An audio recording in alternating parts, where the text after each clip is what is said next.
Hello, everybody. Wherever you may be, however you may be listening, welcome to the Gamers Side Quest podcast.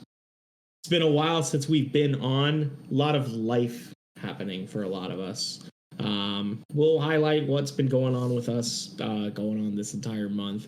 And then we have a bit of a more structured podcast. We're going to be talking about our top 5 favorite games, just in general. Hopefully spur up some discussion as we go through each other's lists. And, hopefully that'll be a good time. As always, I'm joined by my buddy Balrose, Eric, and we've got Hack Attack over this way. What? So, yeah. Y'all want to give us a quick update just in your general month, and then we'll recap what we did in gaming, at least. In gaming, I've done a whole lot of nothing in gaming the last month. Yeah, been busy. I gained a new character in Star Wars Galaxy of Heroes. That's like the highlight of my last month. Yeah, you can minimally talk about outside life if you want, but I mean, majority. I'm just categorizing mine as life. Oh. No, just a lot of stressful nonsense. Couple beers here and there. That's about it. Ooh, beers. Dude, I had to get it Swifty night as well. I'm joking with everybody. I've used my bi-yearly token on that night. So your bi-yearly token? I hardly ever get wasted anymore, man. But when I do, it's like one night and it's go mode. I thought you were gonna say it's like one beer and you were done, but it was. It's one beer a night. That's why it gets 2 a year. Just 2 of them. So everybody, I had a Bud Light and I was just completely fucked up. No, it got okay. So first off, Hack, Michelob I don't drink Ultra. that. Little strong for me. O'Doul's, that's where I go. He's just drinking vanilla extract for its alcohol. It's super concentrated, guys. He's eating chocolate chip cookies going, I think I'm feeling it, guys. I'm feeling it. I thought all the cool kids drank White Claws now. Dude, fuck a White Claw. Bro, the claw's the law. Claw's the law. Shit. Well, what about you, Hack? Any good gaming stuff happening in the month that you quick surmise, or any life stuff? Actually, the only gaming I did was when I was in Oregon for 2 weeks. I went to the casino like every day. What did you play? Everything. I'm always amazed by the casino because I'm always like, dude, I could go play poker. I could really go do it. I ended up ending the week 700 up. So nice. It's a win. Yeah. I like it. But you had to be in Oregon to do that, so you really lost like 2K. I had a great time. Yeah. In morale points. I had a great time. Morale points. I had to, I got to hang out with all the other old people and play slots and blackjack and roulette and craps and. Did you play any poker? Because that's where my fancy is. No, don't play poker. Yeah. Only poker I play is with your mother. It's okay, Ron. He folds every time. He does. Literally fold. It's like in roulette. It's like in roulette, or not roulette, craps. But I always just bet on the come line. That's funny. But yeah, for me, my month was. I think the first part of the month I was doing some streaming still. Try to get my 24-hour stream, and then life happened, and that had to be postponed. I'm going to do that at some point. I was really excited to do it, but yeah. Things happen. And then, it took about a week and a half off. I had already taken time off leading up to the 24-hour stream, but then I took another chunk of time off after that. But then, I'll get into some of the gaming stuff because the last week has been a few streams, but those have been focused. So I can talk about that. But with that, let's get into our weekly wrap up. Just a quick little weekly wrap up, and then we'll jump into our segmented portion of the podcast. I'll kick off here. So we've been doing a couple Ocarina of Time randomizers. The way I call those zooters, so I'll just keep doing that from now on. So we've been doing a bunch of these, and there's a new format that was actually getting run for a tournament called a blitz setting. It's basically just kind of like a little bit faster. You're expecting times around like 2 hours, maybe high 1 hour, very, very high 1 hour to maybe 3 hours, like that kind of range. So it's pretty quick and you can get through those pretty well. And we were practicing for that because there was an event actually going on Sunday. And funny enough, leading up to the event, I forgot about it.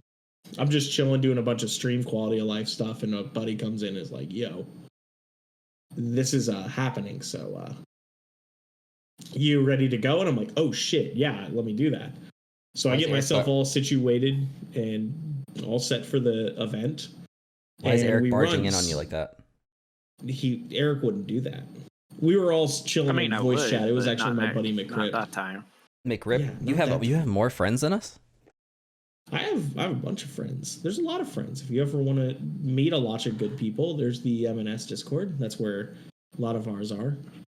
A lot of good peeps in there. But, besides that point. So this tournament has 77 people in it. The top 32 qualify for a bracket stage. And I'm loading up and I'm just like, whatever. Let's see what happens. Throw shit at the wall and hope it sticks. And from what people have told me from watching me and the other two people, my buddy McCrypt and another buddy, a creative username, or ACU is like we like to call them, they're running through and apparently doing way better than me. But apparently there was a point where it hit and like the seed basically turned, and I just went like ultra instinct, busted my ass, and I ended up getting 32nd and qualified. There was a few drops, so my ending seeding in the bracket was 28th. But yeah, I qualified by like 40 seconds. And this is Zooter? Mm-hmm. Good job. Yeah, so it was crazy. And then today, actually, just a couple hours ago, I ran my round of 32 match against the dude who finished 5th ranked in the bracket standings. And loading up into this, I was like, let's see what happens. Anything I get here is like gravy at this point, because I played well in a seed that I wasn't ready for and I qualified. So I was like, shit, okay, we take those. From what people told me from watching, I absolutely destroyed the guy. And I won big. So it was very exciting. I'm very happy to say that I'm now in the top 16. So I will be doing another match on Thursday that I'm excited for. Oh, look at you. Yeah, I know. I'm actually doing something with Zooter. I'm playing competitively with people and doing well. Is there a prize? Which makes me happy. Fuck if I know. Like the glory of saying I did it. It's the bragging first one rights. that they've ever done with these settings. So yeah. Ah, so it's bragging I'll take rights. that. Yeah. Eric doesn't seem impressed. Eric doesn't. The expression on his face is I can never just... impress Dad. He's just like, this is lame. No, I'm just curious on how far he'll take it. So how far he'll take it. He's gonna go to rank 15, obviously. It's gonna be next week. He's gonna be like, so I'm in top 4, and be like, yeah, but you're not first, so you're last. You're last. First cringe. Well, the funny thing is, literally, it's like round of 16 will be Thursday. If I win, top 8 will be Friday. Saturday will be top 4, and then finals will be Sunday, type of thing. So like, it's happening all this week if I go on. So you could be the champion by the next podcast. Oh, I could next month. The champion. Next month. Well, I mean, you're the one we're always waiting on. It's always you. Me? I'm sorry, you always come early and you're premature. It's always you. No, I'm not talking about you. I'm saying about Ryan. I said we're always waiting on Ryan for everything. Cringes. I do what I can. No, you don't. I do. But overall, I had a fun time running this. Anything I do has been extra for me, like the cherry on top. I'm having fun. It's good to be able to play competitively and kind of get my name out there with a bunch of people who play regularly. So that's kind of cool to me. My week was super uneventful. Because, I guess I didn't say uneventful. My wife's family was in town visiting. Yeah. And if you know anything about me, having a 6-year-old and a 4-year-old run around my house is pretty much enough games for me right off the bat. That sounds painful. So I didn't do a ton of gaming, but when I did escape into the room I call my home, I played World of Warships just because I wanted something to just mindlessly play for a while. And they've done a bunch of reworks, so they've done the commander skill rework, so the game plays completely differently. I shouldn't say completely differently. It plays a lot differently than it used to. So I know you escaped with your old friend. Yes. Yeah. So like for an example, the way it changed is, you remember how when you guys have played, like battleships typically like push forward pretty quick, and they'll stay near, they're not completely in the back of the map. There's this new skill called Deadeye, where if you're a battleship and you're undetected, if you're a battleship and if you're a battleship and there's no one in your detection range, you get a 10% accuracy increase. Ooh. So all the battleships now are just riding the back of the map. Just try to keep ships outside that range. And it just makes it so it's like the game has changed a lot, because now you just have cruisers and destroyers battling it out in the middle, and battleships just like lobbing shells in. I like that a lot, though, because like I know battleships were super slow, and when we were playing, I was like, I'll play the battleships, and it sucked having to try and gun it and get to the middle while everybody else does everything, and by the time I'm there, everybody's fucking dead, and I'm just like, okay. And then you suck, so you die. I do suck, and I also get absolutely devastated. Me and Eric are like, watch out for the torpedoes. Watch out for the torpedoes. What's over here? Torped. What is torpedo? But yeah, that's what I've been doing, just to mindlessly play. I asked Eric if he wanted to play the Prison Break game by EA, because it was on EA Play. Is that A Way Out? A Way Out, yep. Because, play a co-op game. I wanted to get back into a stream, so I figured that'd be a good game to stream. And then I want to play, what's the new one where you work together? Yeah, It Takes Two, I think. It Takes Two. I was going to try to play that with Courtney. That would be a lot of fun. It seemed like a good game that she would be into. Yeah. Nice little couch co-op type thing. Yep, I have Steam Link, so we can play it out on the couch. Oh shit! So what is that? It's like a little box that you could have all your Steam games on. You can play. It's like a Roku that streams from your computer. I'm like highly interested in that now. They're cheap. They're like $20. Okay, cool. Yeah, I like that. And you just hook it in and it uses your Wi-Fi and you play over your Wi-Fi. Jeez, I like that. Works pretty well. That's amazing. Well, what about you, bud? I didn't really play anything this week. Yeah. What a boring podcast. All right, guys. Well, we'll see you later. This is over with. This is it. This is I'm supposed to do the review on the Resident Evil showcase, and it came out at 6 p.m. Eastern, and I didn't even get to watch it because I was at work till 7 Eastern. Oh, the showcase was today? No, it was like last Thursday. Oh. Which is fine, because there was a lot of trailers concerning Resident Evil 8, and I just want to go into that as blind as possible for this one. Yeah. I know that Resident Evil 4 is coming out on the Oculus Quest 2, which, I mean, it's cool that the same game that's been out for 12 to 13 years is coming out on VR, but I think everybody knows that a remaster of number 4 is coming, and it probably isn't going to be a remaster so much as a remake at this point. There's a new demo for 8, but again, this one is actually going to be a demo of the game. It allows you to play the game for an hour. Ooh. Not interested in that because, again, when the game does get released, Ryan and I and a couple other people are going to do a group play of it that weekend, and these things are always best when nobody knows anything that's going on. Yeah. If you've got one or two people who have played the game before, you lose so much of the scary factor, the group play factor. There's a series coming out in July on Netflix, which covers a lot of Resident Evil 4. So nice. It's going to be a lot of the same art as would be in a remake. Yeah. And then for anybody who does play Dead by Daylight, they're doing a collab with Capcom. Nice. But I don't know anybody who plays Dead by Daylight. It's a small faction. I know Dead by Daylight is a cult classic. Yeah. There are people who are very dedicated to it, just like there are people who are very dedicated to every game. I can't get into Death by Daylight. Yeah. I think it's the best of the 1v many type of games that I always looked at it with Marvel. I remember when the Xbox One came out and I looked at Evolve is the one that came out and I looked at it, I was like, oh, that looks like it'd be amazing, and it sucked. And I don't think any of them have been good except for Dead by Daylight, which I still don't even like. Yeah, you really need a group of 4, almost 5, so that one of you can always be the killer and the other 4 are survivors. You also need to be just in the slashers. If you're not in the slashers, you won't be into it. Yeah. Yep.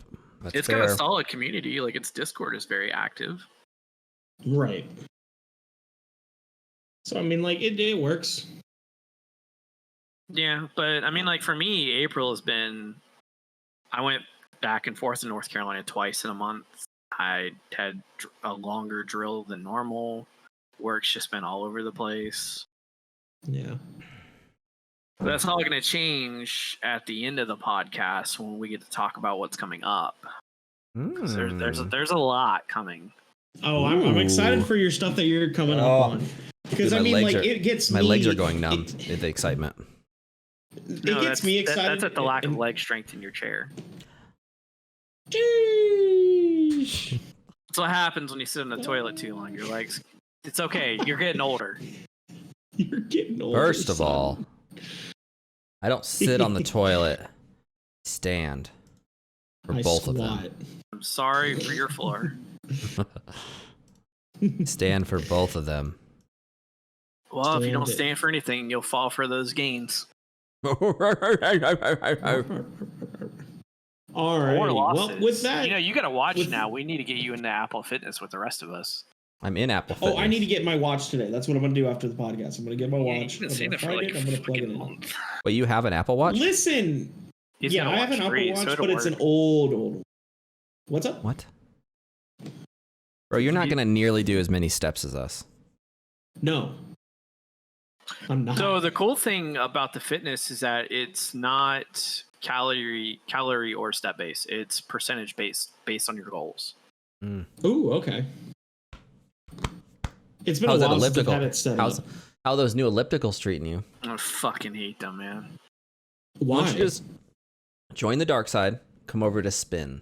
It's so much better. No. It is. No. That was the most disgusting look I've ever seen. It is. No. I only do the elliptical because it's the closest thing to running without actually running. Mm-hmm. What about swimming? How about no? I don't have a pole. What about jazzercise? What about no? What about prancercise? Okay, wait. I got one for you. It's in Spanish. No. What about LARPing? Try that once. It was not fun. So you no. You get to both. I think LARPing with the right group could be fun, but no. You need somebody who's very invested into it. What about Extreme Pokemon Go? You sprint and catch Pokemon at the same time. So I use Pokemon as a reason to do more running, and then the trackers never work properly, so no. Yeah. Yeah, like what you could do is like you're not allowed to stop running until you catch 20 different Pokemon. As you're running, just like, yeah. Oh god. You just see some idiot running down the street. I mean, I could see it like if you were to actually do that on like a trail, you could when you're trying to catch one, you could jog in place. Like a very light Keesler Shuffle jog. Ooh, the Keesler Shuffle. Don't tell people about that. That's the secret dance move. Ryan doesn't know anything about that. Oh, he's done it already. He doesn't know what that's about. He's not about that life. That's the pre-carpet nap dance. Ooh. Dude, the carpet nap dance is like fire. Dude, what happened in your room? Is that the dogs? Is that what's left of your fleshlight? No. That's Cinder's bone. That's Howie's favorite toy. And then Cinder ripped up another toy and pulled out all the fucking stuffing. So he was going to use his stuffed animal to pin against the wall to show you where the podcast is on his priority list, but the dog has ripped it apart. So I forgot. A little bit there, and there. The podcast is down there next to the baseboard. You can actually see what the you line right forget- now. It looks like the what Cat you 5 guys cable coming forget- out of the closet. You're saying that it needed to be posted on the wall? No, the podcast stuffed animal is where it is. Torn up. Just torn up on the floor. Is that a Cat 5 cable coming out of your closet? Yes, because I've routed the one. It goes to the living room, basically, because I've got my mesh. I've got the other plug-in to it going out in that way. So, jeez. Alrighty, with that, let's move on to our favorite games. Do you guys want to start, or I can pop in? Are we going to do all mine? 5 at a time, or are we going to do one at a time? I was going to say everybody goes through 5, then 4, then 3, then 2, then 1. Okay. Deal. You Let's don't do want to that. have somebody talking for 30 minutes. Yeah, Ryan. Unless, Telling us how great Zooter is. do you know what's great? I'll tell you right now, Ocarina of Time ain't even on this list. I was talking with my buddy Rico. It's not even fucking close to my top 5 games. Thank God. It's not. If I have to hear another sentence about Zooter. So before you start, I'll ask the question, which spot was the hardest to choose? For me, it was 3. Probably number 5. Did you put for them in me. order? I put mine in order. Mine are in order, but what I have in the script is not the right order. Okay. Mine was, I just generally threw ones out that I'm like, damn, this is like what my favorite is. And I went more of an approach of like, what's my favorite this game? What's my favorite this game, this game, this game, this game? 5 was so my generally hardest one. it wasn't that hard for me. I think the idea of like the games that I had to leave off kind of sucked. So like I could generally talk about those afterwards, like games that we like kind of missed on, but we think are cool. But like overall, it wasn't hard to make the list. It was hard to be like, damn, I mean, like, yeah, this is better than that, but like, oh, I hate leaving this off. Yeah, my 1 and 2 were pretty simple. 4, I kind of knew where it was going to be. 5 was a little more difficult because, there's like a 6 through almost 15. Yeah. But 3 was definitely like, is this really better than 4? Maybe. Yeah. So 3 was my hardest because like 1 and 2 are S tier, and then 3 through 15 are A tier. Yeah. Ooh. So who do we want to start? Eric. I was going to grab a dice and roll it. Do it, you won't. Drinking my water. Fine. 5 for me is Halo 2. Halo 2, I like that. And it's not just Halo 2. I do consider the 10th anniversary edition to be the same game because it's basically the same game. Even all the Easter eggs from the original are in the anniversary edition. It's just the anniversary edition is the perfect remaster of a game, and no game that's been remastered is even close to it because they basically just did a graphics overhaul. They did a complete sound overhaul, a music overhaul. The voice acting was done, and the cinematics were a shot-for-shot remake of the original. You're talking about the one we played, right? Yeah, the one on the that's Master what I Chief thought. Collection. Yeah, the Master Chief Collection. Yeah. That's what the collection's built around. Yeah, it's great. It's also, in my opinion, has the most epic opening. The first 2 missions. The award ceremony leading into the attack on the ship, leading into the famous to give the Covenant back their bomb scene, to going back on Earth, to fighting as a soldier in a ground war, because like, yeah, you're Master Chief, but you are basically just a soldier in a ground war throughout Mombasa City, to getting the tank, to destroying the Covenant's big tank, to meeting the Arbiter and learning about how the Covenant do their ways. It's my favorite Halo game. It's not even close. Like, I really do like 1. I like 4. I don't like 5. 3 is in the middle. And I know that ODST is a really good game. I know that Reach is a really good game. They're just not... They're in the universe, but they're not the mainstream games. Same thing with the Spartan Assault. Music wise, it's like one of my favorite albums. I still have it on my phone, and it's 7 years old at this point. Voice acting's really good. You know, the fact that like throughout the game, certain scenes have different one-liners based on your difficulty is really nice. It's a good touch, but those one-liners don't impact the story in any way, shape, or form. They did that mostly with the what's his name, right? The Johnson. like the Sergeant Johnson, Yep. That's his name. Yeah, when you get the Scorpion tank, there's 4 different ones. Yeah. Yeah, it's number 5 for me. It's my favorite FPS game. Like, if I had it on Windows right now, I would play the first 2 missions like twice a year just to lose a couple hours of time. And for me, that's a big part of my list is replayability. There are a lot of games that are like really great, but I experienced them the first time, and going through them a second time is going to be nowhere near as good. Last of Us. Just FYI, the Master Chief Collection is on Steam. Yeah, I just haven't bought it. Oh, I'm just letting you know. Yeah, I don't have it.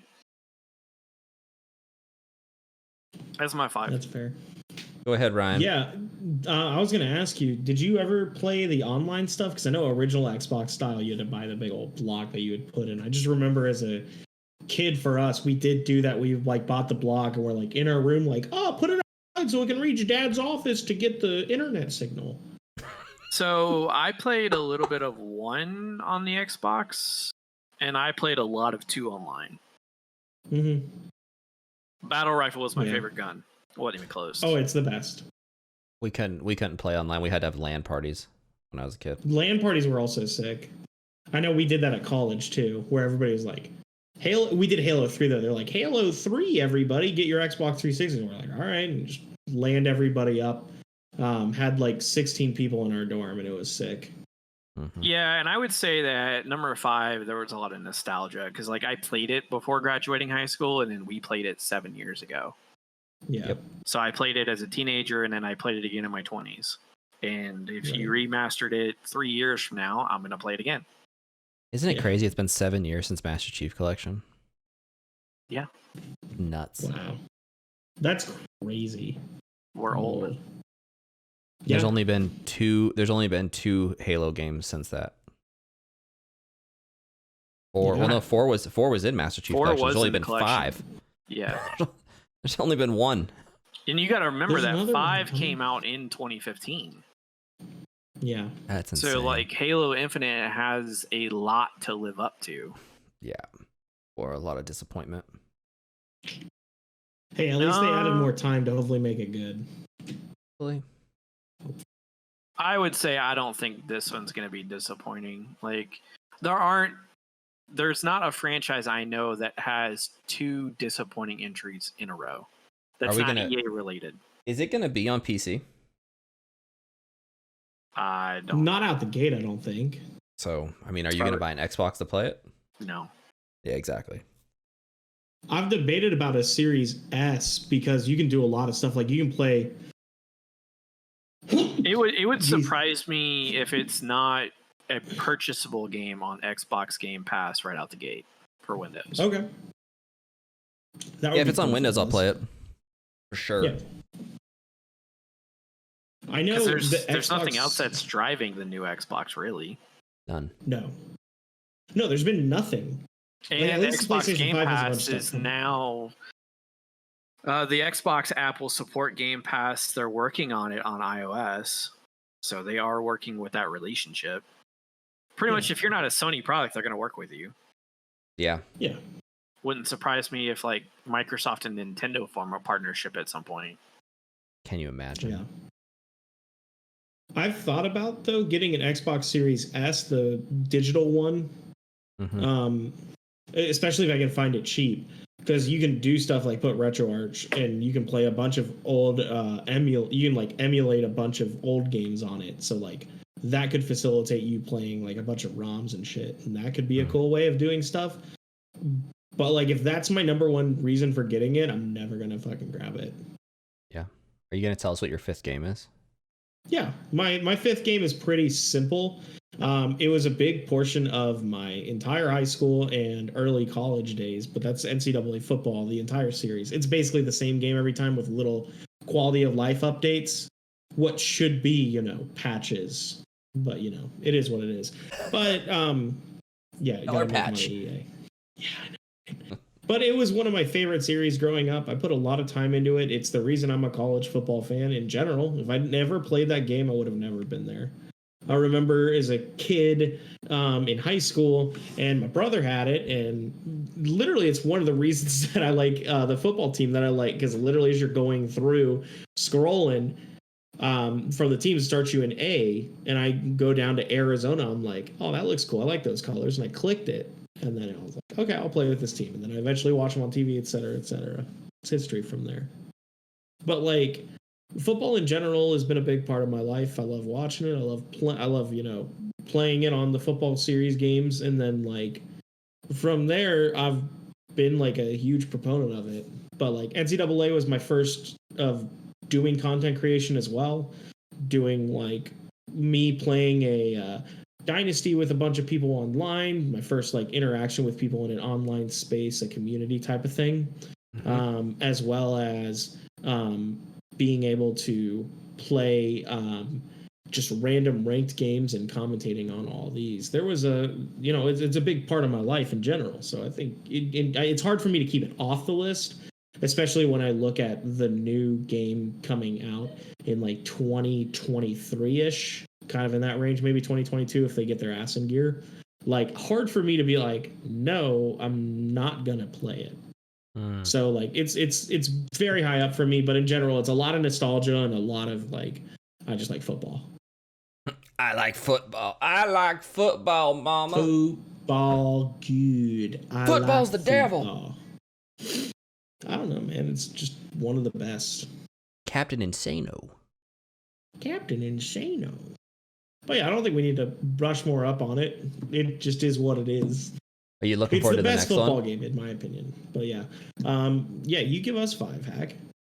Well, no, I said, are you looking forward to the next NCAA? I mean, I'm sorry, it's called Madden 2.0. I mean, Madden NCAA game. Yeah, I'm very afraid it's going to be Madden, but if they don't do that, I'm very. Of course, it's going to be Madden. What are you talking about? NCAA was a different, like when they were doing Madden and NCAA, there were two different branches in EA. It'll probably use the Frostbite engine. I don't think they even got to the Frostbite engine before they stopped making it. No, I know. I'm saying it probably will use the Frostbite engine, which is what all the EA games use now. I think they used the same engines, but like again, like I said, it's two different factions making the game. So if they decide to make it one, we're fucked. Yeah. But if not, I'm excited. My 5 was my hardest one to pick. Really? Okay. Yeah. I struggled with it. I knew what genre I wanted to use, but I had to figure out what my favorite of that genre was. Yeah. And so the genre that I wanted to touch on was like management games. So I was conflicted between SimCity, Roller Coaster Tycoon, and City Skylines. And when I say SimCity, I mean SimCity 4. And when I say Roller Coaster Tycoon, I mean like the OG. OG was sick. Yeah. It was a tough call, but I've realized that when I went back and tried to play Roller Coaster Tycoon again as an adult, it just didn't hold up. It felt like a Windows game, like a Windows 95 kind of game, and it just doesn't hold up, almost 30 years later. SimCity 4 was great as well, but it was showing its age. And the reason I ended up picking City Skylines just because I have gone back and played it. Let me see how many hours I have in City Skylines on Steam. Yeah, let me see that. Let me get them deets. I have 772 hours in it. That's insane. Just playing it. Like, over the course, the game came out. I think I just opened my VPN on accident. The game came out in... I don't even know when it came out. It doesn't say on Steam. It came out a while ago. Yeah. like a significant amount of time. And they did what EA tried to relaunch SimCity, and they tried to make it an online only experience, and it just was really poorly perceived. It was like 2013 when that happened, and then City Skylines came out like a year later and just absolutely crushed it in every single department. And EA hasn't even attempted to make another SimCity game. Yeah. And something awesome, had to have happened with EA around like 2011. Like I don't know, where EA themselves got new management, because ever since like 2011, from 2011 to 2020, EA was just like terrible. Yeah, like all their games. I mean, Dead Space 3, awful. Same time frame. Yeah, like everything that came out after that. Like it's really weird that Dragon Age 3 won Game of the Year, because it was the first game on Frostbite, and they spent most of the development period developing Frostbite. Wasn't that when a bad Mass Effect came out too? So Mass Effect 3 is considered bad, but it's considered bad because there was no way to close that trilogy. Yeah, but that was the same. It's the exact same time frame, right? It's like you said, it's 2011 to 2015, somewhere in that general area. Yeah. We'll get more into that. Yeah, it's like I said, City Skylines was made by a developer that had not done it before, and they completely knocked it out of the park. Like they're not even on the same. It's not even the same playing field anymore. Like that's how much they just set the bar again. Yeah, like there was no competition after that, and it's just surprising because EA had made 4 SimCities before that. Did they do anything new, or did they just keep it simple? No, they took everything from all of the other management games and were like, "Hey, roads should snap. Hey, the map should be big.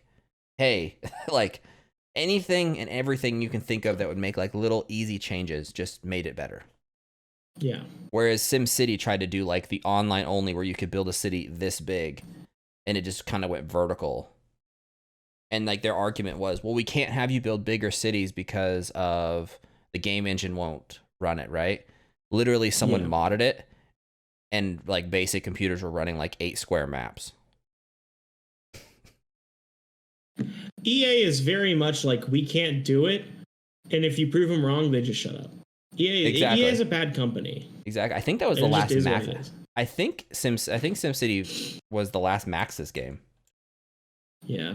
Let me see. Maxis games. They still make the Sims. Sims 4 came out in 2014. Yeah. But yes, SimCity came out in 2013. That was their last games. SimCity or The Sims 4 is their last game. That's crazy, yeah. But yeah. Eric, what's your 4th? Well, this one was a good company before they merged with EA. Star Wars Knights of the Old Republic. Ooh. The OG.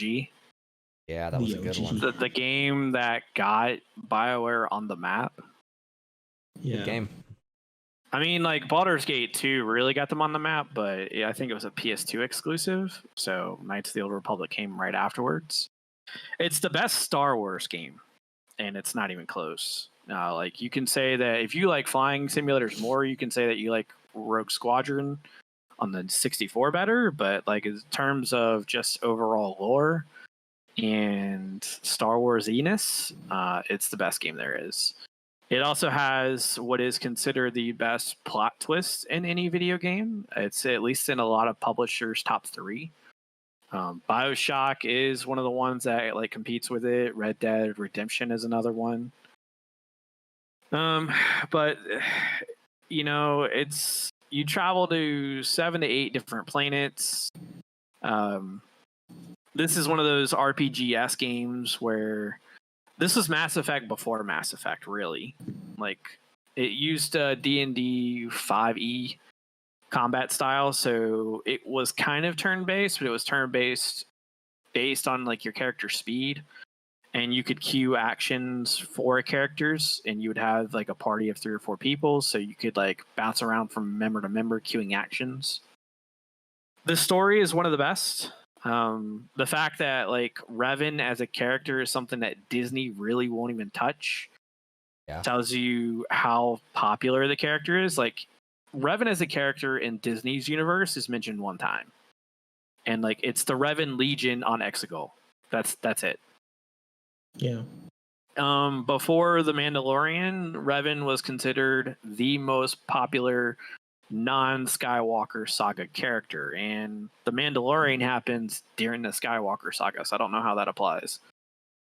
Revan as a character is the only one, or is one of a few, who not only mastered the light side but mastered the dark side. And the game does have a canon ending, mainly because like number 2 came out, but the game was initially planned to not have a sequel.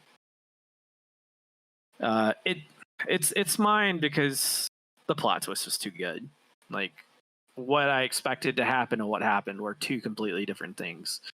Now it came out in 2003, so I was 16 at the time, so teenage Eric was just completely blown away by it. Whereas like today, like I think I'd still be surprised at it today, but I would see the hints of said plot twist coming on today. Yeah. They came out with the MMO, it's still supported. There have been talks of a remaster for this game for almost 20 years now. Like it came out in 03, like in 08 they were like, yeah, let's remaster the game, and like it's been picked up and dropped a couple of times.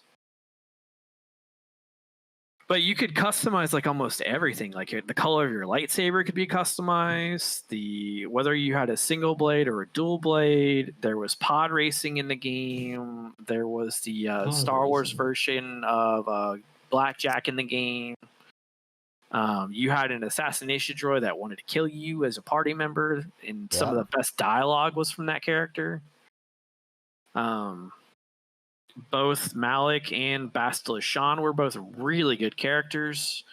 All the planets were very diverse, and there was a lot to do on each planet. There were side quests after side quests to have. You could have spent 100 hours in this game and not beat it, and not been bored, especially if you were a Star Wars fan. Yeah. So I never played it. What was it on? It was on Xbox? When it came out, it was on Xbox, PC, and I think PlayStation 2. Okay. I even played it. And the sequel, like the sequel's a 10 out of 10. It's nowhere near as good. Yeah. Yeah. Is the sequel the one that came out recently? No, it came out 2 years later. I see. Okay. But What's it is the one the that game came out recently that was like people liked. Jedi Fallen Order. Fallen Order. That's the one I'm thinking. Okay. Yeah, it's very Dark Souls-esque. Mm-hmm. Yeah. I see. I feel like Fallen Order is more like Uncharted-esque. I mean, it's Dark Souls-esque if you play it on the hardest difficulty. Fair enough. Where everything one-shots you. Yeah. I'm not a masochist, so. You don't know me. I do know you. I watch you struggle for days upon days playing Zooter. Jeez. But yeah, my favorite playmat is from Knights of the Old Republic. Is it? That was a great game. I mean, it's not official. It's fan art from the game, but like, yeah, that's from Knights of the Old Republic. Yeah, it's a great game. Oh, really? Yeah, it's the Starforge. And because in the original game, you could pick whether your character was male or female. Most games choose a female lead because that's what I want to do. This is the only fan art on the web that is of that quality that has a female Darth Revan in the Starforge. And that's what I played. So I was I'm going to make a playmat out of that. I'm going to cop that. It's on DeviantArt somewhere. It still is. Yeah. I like it though. I mean, it's one. There's a lot of games I need to play, but like, I've always heard good things about it, so that's cool. So don't download it for your phone. It's not like if you play it on your phone or your iPad or your tablet, you need a controller. It's not mobile friendly. And to be fair, the code was from like 10 years before the first mobile phone really came out with games on it. Yeah. Outside of the Worm. The Worm. But yeah, I think that's a good one. If I jump to mine, so my first one was just kind of like football-esque, which was a big part of me. My next one is what got me into JRPGs, and funny enough was the reason that I bought a PlayStation. I've never like personally gone out of my way to buy or play PlayStation consoles, but I did with this because I saw our friend, me and Eric's friend, and heck, you know them too. You could call them friends. Who is it? But Gail. I don't know a Gail. That's fair. But I saw her playing Persona 5, and I was like, damn, this looks interesting as hell. I like the story and stuff. So I bought it and a PlayStation 5 like immediately. Like I think it was like literally after hanging out, I was like, all right, I'm just gonna stop by Walmart. I went into the Walmart and I was like, yo, I'm looking for a PlayStation 4 and Persona 5. And as they were grabbing it out of the case, they're like, oh, I think we actually have Steelbooks. Do you want a Steelbook? And I was like, yeah. So I got a free, or yeah, I got it like, well, virtually free without having to like pre-order and stuff. I got Persona 5 and PlayStation 4, and I dabbled in that game, and we grinded the hell out of it, me and Taylor, in the span of, what was a month? I think we took like a month playing it over, a couple hours every day, and it was a very good experience of playing like one of those long form games. And I don't think I've had one of those in a while. A lot of games I play are quick. Obviously, I do speed run and stuff, and then like, you know, play party games with people. So like, I'm not really playing a lot of long form games since I'm streaming a lot of my free time. But like, when I wasn't, like, Persona 5 got me into that. I subsequently went into stuff like Fire Emblem. I think I played. There was another RPG one that I played that we spent a lot of time with, and I was like, damn, these are a lot of fun. So I credit a lot of that to Persona 5, which has a very excellent story. I love all the characters. They're very relatable is such a trash word, but like it's the one that's coming to mind. But very likable characters. And overall, I really enjoyed the story, and it's made me be like, damn, I want to like eventually go back. There's Royal that I still need to play, so that's on the horizon for me. But like, yeah, I think Persona 5 was one of the better of the long form JRPG games. At least got me going and being like, damn, I want to play this. I never played it. It's long.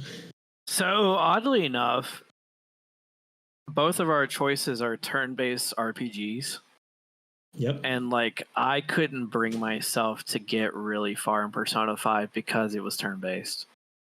Really? That was I like think we had this the discussion. only thing that I just couldn't get into it is that I'm just beyond wanting to play turn-based games anymore. I hate them.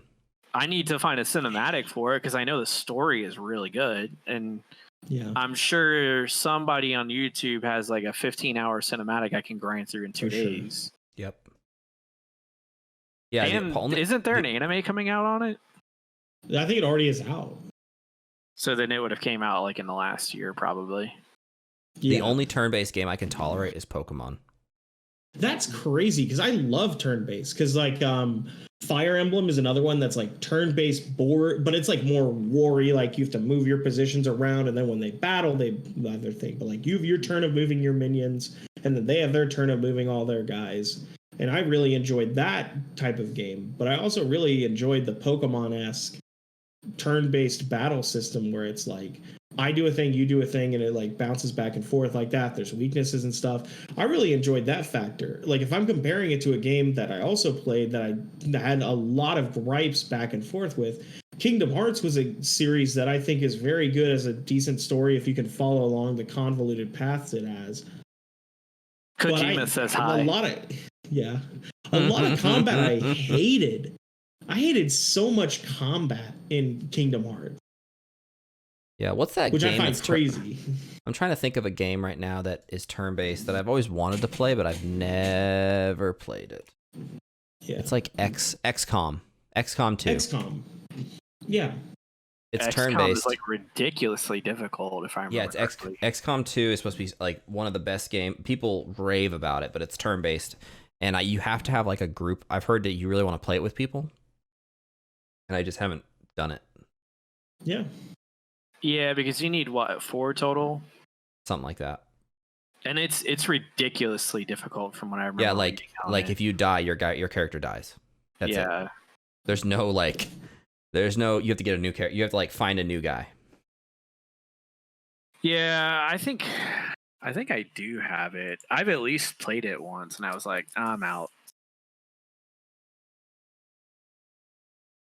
Yep. I've heard good things about XCOM, but yeah, I think turn-based is really cool.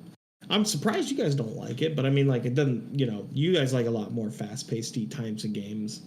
Or you have story ones that you'll eventually get into, though, Eric. Can I just run out of this room real quick? I'll be right back. Do it, you won't? Yeah. Yeah, I'll be right back. I've already killed like 2 spiders on the stream, so. I saw you going out of your way. Is that what that was? Spider? Well, I killed one, and then like when my hand flipped, another one dropped from the ceiling onto my hand, and I was like, oh shit. Nope. And then it landed, and I was like, you're going to die in like 2 seconds. You're dead.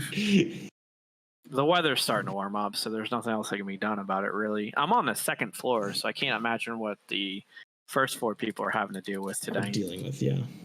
But yeah, I think overall, like, turn-based is really cool. Persona was the one that got me into like the JRPG style. There's a lot of games I want to play now. Like I don't know if it's like a combat turn-based game, but a long-form game like Danganronpa is another one I want to get into. I know we watched, I don't know if you did, but me, Gail, and Taylor watched the anime a bit when we were able to hang out before times. But yeah, I mean, there's a lot of games I want to dabble in. And I'd credit Persona for getting me on the PlayStation and the JRPG movement type of thing. Sorry, I'm trying to. You're good. I know. I'm so sorry to do this in the middle of the podcast, but this is super important. You're fine. You just go. Listen, the fact that you're playing your game number 4, Among Us, in the middle of the podcast. It's not that. It's a little disrespectful to. So I've been trying to do something for like days now, and it finally went through on my phone, of course, during the middle of the podcast. So I have to I'm just literally typing in information really fast. Sorry. I can't believe it took you more than a week for your DoorDash order to Dunkin' Donuts to push through. Shit, I wish. Dunkin' Donuts. Dude, I want some fucking donuts. If this shit fails out, I'm gonna throw my phone across the room. Like, I'll be so frustrated.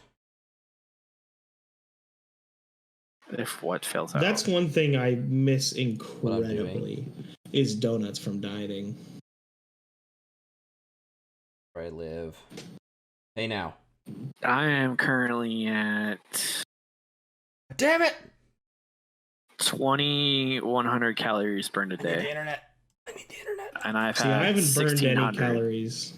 Unless I burned calories from my pop-off today. And I'm about to have 240 more when I drink this soda that I shouldn't have, but I didn't have coffee this morning, so... How many calories do you usually burn out of or get out of a coffee?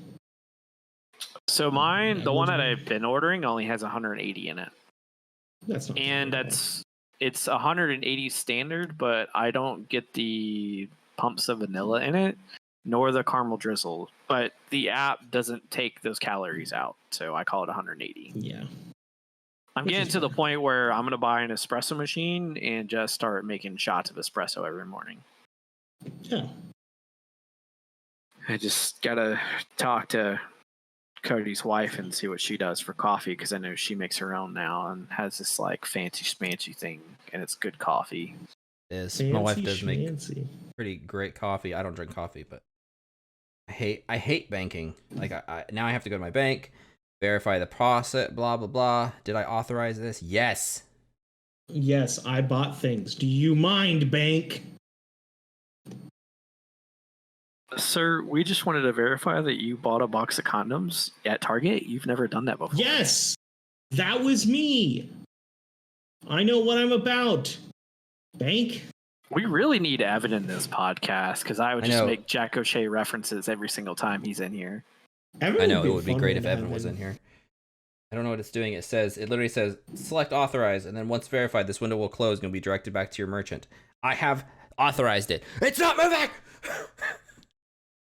That's cringe, dude. That's so cringe. It's so nice of you to refill your wife's Starbucks gift card for your birthday. That's not what I would do. What the? You shut the fuck up. Do I refresh? Do I risk refreshing? That's so cringe if you do that. Oh, do I risk refreshing? Are you trying to buy something? Yes. Oh my god! You know what I did? That I got a soliloquy I can go on. You know what I bought today? What'd you buy today? The Bengals released their new jerseys. They did. So I immediately bought a Why would you buy that though? Because it was awesome. I was actually telling my buddies, I have so much Arizona merch, like Arizona college football team. I hardly have any Bengal stuff. So I was like, I'll immediately cop a fucking jersey. So I dropped I think it was like $170 on a new jersey, but I was like, fuck it. I got T. Higgins, and that makes me happy. I had to get black. I was so upset because I wanted to get a white one. Because I think white looks the most badass, but we take what we get from the Bengals Pro Shop. I hit refresh. I don't know if it went and did anything. That's such a risk, dude. What a risky refresh. I don't know if it went through. I don't want to buy another $100. Unless. While I see if this goes through, I'll talk about my next game so we can continue. My fourth game was pretty easy to decide. It was the very first game that it was the first game I hit 100 hours in within like a week. Ant Simulator? No. When it came out, I had never played a game from this company before. I had never played a game like this before. And it hit at that perfect moment where I needed that in my life. And I literally was had the book and was I wasn't in your life at that point. No, you were gone. You were in Greenland. I literally was obsessed with this game. I'm not kidding when I say I played and played and played and played and played. And that game is Skyrim when it came out. Based. You go back and play it, it's not as good as I remember it being. No, it's not. Its value definitely doesn't hold up. But I mean, it's 9 years old. But when that game came out, I loved the environment. I loved the story. I loved the aesthetic. I loved the glitches. I loved Skyrim. Yeah. Skyrim was, I agree with you. I'm the same way. When it came out, I didn't know about it. My roommate was like, yo, dude, this new game's coming out and it's badass. And I was like, what are you talking about? And he's like, it's called Skyrim. And I was like, okay, I've never played one of these. Sure. And he's like, I know you have an Xbox. You should come with me and grab it. And I was like, all right. So we went to the midnight release and I stroll up and I buy a copy of Skyrim while he gets his pre-order or whatever. And he's like, dude, you should bring your TV and your Xbox over. And I was like, yeah, let's do that. I literally was in his fucking apartment every day. I left for an hour to go to class and came immediately back, and we were grinding Skyrim. And that shit was amazing. That was one of the best times of my life too. I agree with you. It's one of those games that draws you in and you're like, fuck, I'm just going to keep playing because it's so much to do. Yeah, people are like, oh, it's just a dungeon crawler. It's not that great. It's the same mission over and over again. And I literally would I distinctly remember going into villages and doing it's the only game I've ever cared about whole lines of quests. Where is this leading me? Yep. Right? I remember there was this one where you investigate this house and there's it's a murder house or something. All these people were killed there and it's haunted or something along those lines. And you have mission after mission leading up to the reveal that it's this other thing. Right? Yeah. Or when you have to join the remember the Assassin's Guild? And you have to you have to go through specific missions to you're who are these people? And you'll go around and people will talk about the Brotherhood and you're like, what the fuck is this? Some cool about? Or going into the first, remember they're not dwarven, but you remember going down into the caves and you find the gold and stuff, and that race is just gone. Right. And you're like, what happened to them? And I'm looking up history, who are these people? Was so good. It just was such a good game, and it sucks that BioWare just went to or not BioWare, that Bethesda went to shit. I was going to ask you, now that they've announced Elder Scrolls 6, I think is what it is, are you excited for it? Are you like, basically, are you the same way I am with NCAA, where you're like cautiously optimistic, but still worried? Cautiously optimistic is a good way to put it. Yeah. Like, it's a great way to put it. Like, for Bethesda, their big fuck up was Fallout 76. And to their credit, a year and a half later, that game is a lot better than what it was on release. Like, yeah. I don't know who makes No Man's Sky, but that company also took in the resources to turn that game around at a loss. So, like, yes, Bethesda really fucked up the release of Fallout 76, which hurts everybody's faith in them. However, they have gone well above and beyond in fixing that problem. Mm-hmm. And unlike other companies, when they got their buyout from Microsoft, like, Microsoft hasn't really fucked up a company that they've bought out. Yeah, that's fair. That's fair. I literally can't say. I don't know what it is about Skyrim. Like, I've tried to go back and play it. It doesn't play well anymore. But there was just something about when it hit in my life that I don't know what it was. Like, it was like I would think about it at work. Yeah. Like, I'm like, fuck, what do I get to do today? And it was one of those games where I'm up till 3 a.m., playing, sleep enough to go to work, come home, want to play again. Yeah. It was just such a good game. Enough to get through work, and then the excitement of being able to come back at the end of work kept you awake to keep going. Yeah. Damn. Yeah, Skyrim was great. I didn't put it on my list because of you, but yeah. And didn't buy it for me. Really? What? My sister's fiance at the time was a huge fan of Oblivion, so for Christmas that year, I bought him the collector's edition of Skyrim. Yeah. I kept the game because he had already had the game, but everything else outside the game, he got. One, yeah. Bro, that game, I'm telling you, like, it'll go down as, like, I knew it was going to be in my top 5. I just didn't know where it was going to land at first. I would say it's like literally 6 or 7 for me. Like, I knew it was going to be up there. I just didn't know where. Yeah. Shit. Well, with that, Eric, you want to take us to number 3? We got our number 3s on board. God of War. The new one or the original? Really nice. The new one. Like, I didn't know the answer to that question. Well, I mean, like, I really enjoyed the original trilogy when it came out. I mean, that was just an era of gaming that I don't think will be replaced. Late PS2 days. Yeah, I mean, PS2 going into PS3, everything that came out during that time period was gold. Nothing was buggy. No, it was all great. Black. I tell people about the game Black all the time. One of the best shooters ever made. This one made it on story alone. Yeah. The only reason it's not higher on my list is I can't even remember the villain's name. Like, that's the worst part. Is that, like, oh, you're talking about the tattooed dude? Yeah, like, Baldur? It's not Baldur. Yeah, like, he's just such a forgettable character for me. Because, like, if they had put Thor in there instead, and there was a little bit more of a challenge, then I think it would be in my top 2. But Baldur was just such a forgettable character. But every other character in the game was amazing. Yeah.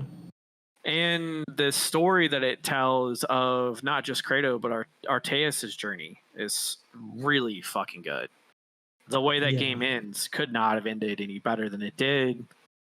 The Valkyrie Queen is probably in my top 2, if not top hardest boss fights of all time. Because it was such a lengthy fight with so many different fucking abilities that could happen at any 1 second. That was a hard game. I played WoW for a lot of years and raided off and on for a lot of years. And a couple of the boss fights in there are single player boss fights, but like there were elements that I saw while playing that I was like, wow, I wish raid bosses in WoW had this kind of mechanic in it. When you fight the two brothers and like one of them does an AoE and a circle comes out of the ground, I was like, oh yeah, I remember that from playing WoW 5 years ago. The only thing I really didn't like is the amount of collectibles. Like, I'm not a fan of collectibles in games. If I'm going to explore stuff, I'm going to do it just to do it. I'm not going to do it to go to the end of the earth and be like, oh, I got this new shiny armor that gives me 3 more strength than the last one did. Like, no, I'm going to kill the boss without that. And I really do enjoy that gameplay. It's just not perfect for me. The leveling system, I really enjoyed the skills, but you basically get 2 weapons. You get the axe, and then you get the blades of chaos. You do have like a barehanded style, and I'll give you that. And then like you have Atreus' skills, but the kid didn't really bring a lot to the table as an NPC, but he gained so much because he didn't hinder you either. Yep. I think it was one of the best stories ever. I agree with you with that. The fact that I always look at God of War, I'm like, damn, that game was amazing for the sole fact that we played it first, because we hadn't played any of these games when they came out. We were actually like backtracking early last year, especially during the start of the quarantine pandemic stuff, and we ripped through God of War. And that game was insane. So insane that when we played Horizon after, we were like, damn, Horizon sucks compared to God of War. Which, again, if we would have played the other way where Horizon came out first and then God of War, we probably would have been like, damn, Horizon's really good. And then God of War would have blown us out of the water. But, like, God of War is just like, bam, so good. Yeah, and God of War, when I was making my list, went from like 9th and 10th to 6th to 3rd. The other games, I had spots 4 and 5 filled, and then I just had spot 3 really left over, and I was like, which game of the remainders do I like the best? Yeah. And why do I like them the best? And this was the one that when I considered story and gameplay together, this filled that spot. And that's a fair one. It's just not as good as the other 2. Yeah. And I think that's good. I think it's a sick series. I agree with you. I like that choice though. Did you ever play it, Hack? I did. I played it at Eric's when I stayed with him for a month. Yeah. I didn't finish it. Because I liked the game a lot. I thought it was cool, but it was just I don't know. I wasn't feeling it at the very moment I played it. If that makes sense? Yeah. Once again, it just happens at a time in your life, and I was like, just not, I don't know. Like I recognized that it was a really good game though. I mean, that's how I've always been with Skyrim. Like, I get an hour into Skyrim, and I'm just like, it's not the lightning in the bottle that everybody says it is for me. Which I think when you're talking about these games, especially in the top 3, they are going to be lightning in the bottle moments. Oh yeah, all mine are. Like 4, like I said, 5 was the tough one. The rest of them kind of fell in line. I knew kind of the top 3 already. That's fair. Yeah. I'll pick up now. My 3. So I basically got to the point where I was like, I love racing games. And for me, I had to figure out which one's my favorite one of the racing games, because I like them all. They're all very, very good. But for me, the racing game that I always look back to and I'm always like, damn, I really loved that, was Diddy Kong Racing. Because it does a lot of things great. The fact that you have the 3 different crafts that you get to fly with or get to race with, whether it's the normal car, your plane, which makes sense, but then you also get like a hovercraft for like water races. And I think overall it does a lot of good with that. I feel like there's a lot of good ways of taking those maps, playing it back. Running through the story is obviously really, really fun, but then playing them back with friends and doing stuff like the battle games. Like I vehemently remember the volcano one where you go grab an egg, you got to hatch 3 eggs in your little nest. Those types of other types of like pseudo race battle style games I really loved. But then like going back to the other race levels and being like, okay, this race that was done with a car, what if I do plane in it? How will that work out? How does the plane work out in that level? You can do a bunch of like mismatched stuff with that. And I think it's very, very good in the way that it executes. I think all the characters are funny. I love the you get some unlockable characters just like for some Easter egg things. Like one of the characters you have to unlock by running over a frog that has a gobbler and a like rooster head to get the rooster character. And then you get TT, the clock, by doing all the time trials and beating all those time trial ghosts, which I think is such a great completionist aspect to get you better at the game while also giving you a super broken character. So I just think I really loved Diddy Kong Racing. The fact that it had a good story, it still was a racing game, and then playing with friends, I think it's just one of the best racing games that are out there. And I'll say this about Diddy Kong Racing, something I noticed. I agree with you. It's way better than Mario Kart for the 64. Something I remember I always liked about the game was that it had the open world area. Just that simple addition where they made a level where I could just mess around was so like it existed in no other game. Like and you could do whatever. You could go to the genie and be, I want to be a hovercraft now. I want to go around this entire hub world in a hovercraft. I spent so much time just there, trying to get in the lighthouse and like trying to like just mess around and find what things I could find, right? And I remember just sitting there like, I can change my character. Oh, I can do this. Oh, I can do that. And like trying to like, it felt, there was like a mystery to that game when I was a kid. I was like, who's the genie? Where'd he come from? I think the other thing though, the fucking soundtrack slaps, dude. Oh, it's so good. It is fire. It just in general with all Rare games, they always are, but like Diddy Kong Racing slaps. Oh, it was great, dude. It's great. Yeah. You ever play it, Eric? I got a 64 very late into the game. Yeah. I had it for not even a year before the GameCube came out. Hey, let me tell you, man. I remember playing the game at a friend's house, but I remember playing so much more Mario Kart. By the way, my purchase did not go through, and now I'm sad. Cronge, do you have to do it again, or is it like sold out and didn't go through? It's gone. It's gone. What the fuck? Gone. Sag. Try again. Well, let us know your number 3. Let's get on happy tracks, and then we can fucking rage afterwards. I don't know if this game. I don't even know this is gonna be a happy one for him. Even if I can continue. I know his number 3 is the source of a lot of frustration. It is. My number 3 is a little. Maybe some people might say it's controversial. It is not a game for everybody. Yeah. But I love open world games. Yeah. I liked, like I said in Diddy Kong Racing, I like to just kind of do whatever I want. Sometimes. Explore. Sometimes I don't want to play mission, and I don't want to listen to your stupid dialogue, and I don't care. I don't care about your stupid character. I want to just do whatever I want, right? Let's challenge myself to be the most ridiculous I can. Yeah. I like that kind of game. Give me freedom or give me death. Freedom or death. And I've always been a huge fan of the GTA games, and GTA 5, in my opinion, is the best one. Yeah. And it stand the test of time, right? It came out in like 2011, 2012. Yeah.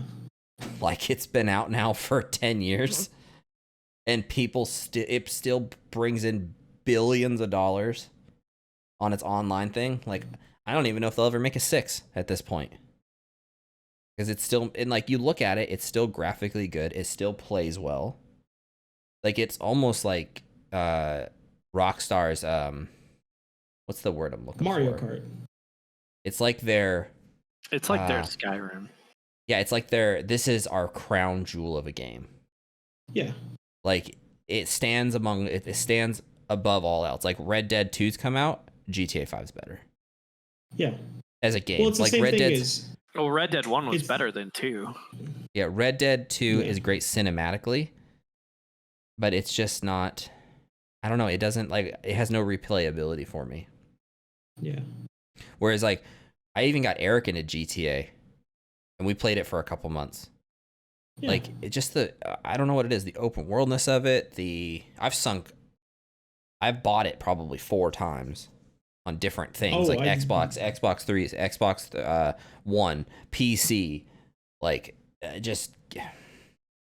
I think it's kind of like this, what you were saying, that like, I don't think they'll release another one. It's the same thing as Mario Kart 8 Deluxe. They literally re-released a Wii U port of Mario Kart. And I think I saw a statistic on like the MPDs, the bestseller charts, and Mario Kart 8 is still like number 3 best selling like every week. It's like, why would you ever re-release it when you're still killing it and selling you don't have to do millions of copies? So like, I don't disagree with you. GTA is just fun. I love the idea of sandbox. I agree with you.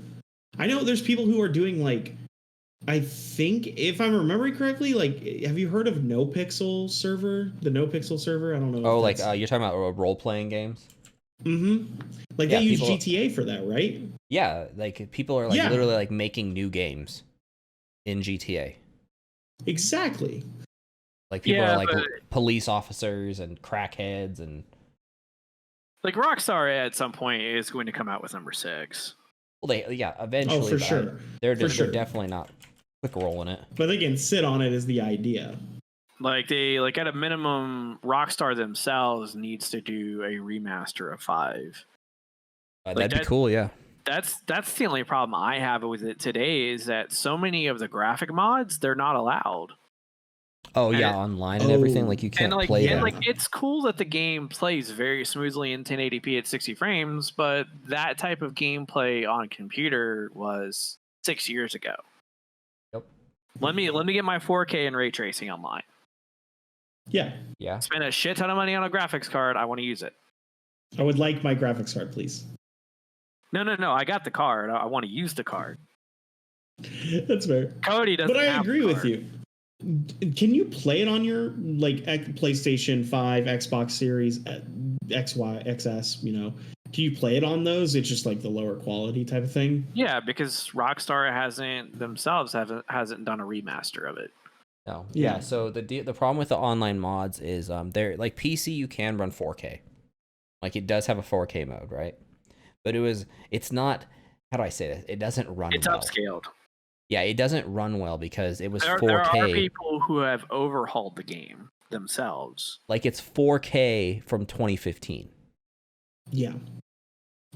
And then I mean that in itself is a testament to the game's following, is that people have gone out of their way to basically recreate the game. Yep. For those graphics, because it's not a simple thing to do. It's not a simple upscaling. Right. There's a lot of individual touches that have to happen. Skyrim has gone through that 12 times. Yeah, you're right. Like it's surprising. I don't know. It's just such a good game. Yeah. I think it'll literally be like. It'll go down as one of the best. It's two open world games in a row for me. It's also a game that like you really don't have to do. When I say you don't have to do a whole lot, like little things in there can add hours of gameplay because it's a big sandbox. Mm-hmm. Yeah, it's like when they add something small to Minecraft. Caves. I mean, like now it's gotten so big. Like they have like when me and Eric were playing, they had just brought on like they're like called heists. So we did heists, right? And now there's like defense missions. You can be like businesses. There's drug running. There's biker gangs. There's gambling. There's defense. Like there's like all these different areas of this game you can play. Yeah. And that's cool. That sounds really enjoyable. But yeah, I think that's really nice. I agree with you. It's a very good game. Not in my top 10 because those games are rough for me to keep up because I'm always Like, all right, well, what's the goal? I have a big problem with games that have like no goal. I like games that have no focus. Goal. I love it. That's great. I love it. That's why I liked Minecraft too. I love no goal. Yeah. All right, Eric, we're on to our silver medals. What do you got in your number 2 spot? Well, my number 2 has a 2 in it. No shot, really? What? Okay. It's Mass Effect 2. Oh, I think of Mass Effect 3. I'm surprised it's not Andromeda. No. Wait, Dead Space 3. Great game. Great game. If Halo 2 had the best opening 2 missions, Mass Effect 2 had the best ending mission. So I can't talk about it because it's coming out in 3 weeks. That's my problem. Oh, 3 weeks? Because I want to play the trilogy too. I think it's 3 weeks from Friday, yeah. I disagree with that last statement you said. I'll cover that when I take about my number 1. Fair. I would agree with you on that if I hadn't already talked about a different one in my number 5 choice. So I mean, the thing that BioWare had going for it at this point is that in Mass Effect 1, there were choices to be made, but they weren't game-changing choices. You had slightly different cinematics based on some of the choices that you made. But from beginning to end, not really. In Mass Effect 2, your game was decided by your choices. Yeah. You could make a decision very early on in the game, and it impacted not the entire ending, but part of the ending of the game. And that's the problem that 3 had, is that there was too much to tie up in one nice bow. Which, now that I'm on the game, I can talk about it. Now that they have confirmed that they are working on Mass Effect 4, not 5, Andromeda's not 4. Now that they've confirmed it, there has to be a canon ending to 3. And that was a big part of Andromeda's problem. Problem number 1, you took the studio that did the multiplayer for number 3 and you said, hey, we want you to create the successor to this trilogy. Initially, they were not going to create a 4th game, but they decided to do so because that's what EA wanted. And then they said, well, we want you to create a 4th game, but we don't want you to really talk about games 1 through 3. And the last problem that you had in number 3, even with the patch ending, is that there was no nice way to tie it all together. They had to do what they did. They had to Inception you. I think it was Inception or Shutter Island, one of the Leonardo DiCaprio movies. Dude, Shutter Island's fire. Otherwise, it's the great thing and the worst thing about giving the players so much choice. Detroit Become Human did this right. Yeah. And Quantic Dreams, when they came out with Heavy Rain, it came out after Mass Effect 1. Beyond Two Souls didn't really give you a whole lot of choice. And Detroit Become Human gave you so much choice, but there were times where when it gave you a choice, the game would end if you chose wrong. At least for a certain character. And the thing is that in Detroit Become Human, which was like game number 10 on my list, there was no quote unquote main character. Any character could die. The problem that Mass Effect had is that you played as Shepard, and Shepard was supposed to never die. So, I'm really interested in how this trilogy is going to play out. I'm going to take 3 days off of work to play it. Smart. Because I want to know if at the end of the trilogy, do they end it a certain way to prep you for the next game? Everybody knows the next game is being made. They showed the trailer for it, or the teaser. And if you've played the original trilogy, there are a lot of Easter eggs in that teaser. There are a lot of things that are like, oh shit, they picked an ending, which is what they should have done from the beginning. Yeah. But this game, it's basically Star Wars Knights of the Old Republic 3. Mass Effect was supposed to be that. This was a step above it. The combat is so much better. You're able to sprint from cover to cover. It's a cover shooter versus number 1 was not a cover shooter, but the remaster will be. And you could play this game 10 times and you would visit the same planets and go through the same missions, but you could play it almost 10 different ways. If you wanted to get in somebody's face on playthrough 1 and be a shotgun specialist, you could do that. If you wanted to snipe in game 2, you could do that. If you wanted to be an engineer in game 3, you could do that. Telekinetic abilities was one. You could play a support role. There were so many different characters and so many side quests that mattered that you never had the same party of yourself and 2 supporting members unless you wanted to do so. Every character at a certain point could be romance. They removed one of them from the trilogy. That's a sticking point because nobody cared about stuff like that back then. They do now. The music's pretty good. At the time, it was graphically impressive. But the story of Mass Effect 2 and the gameplay is just like...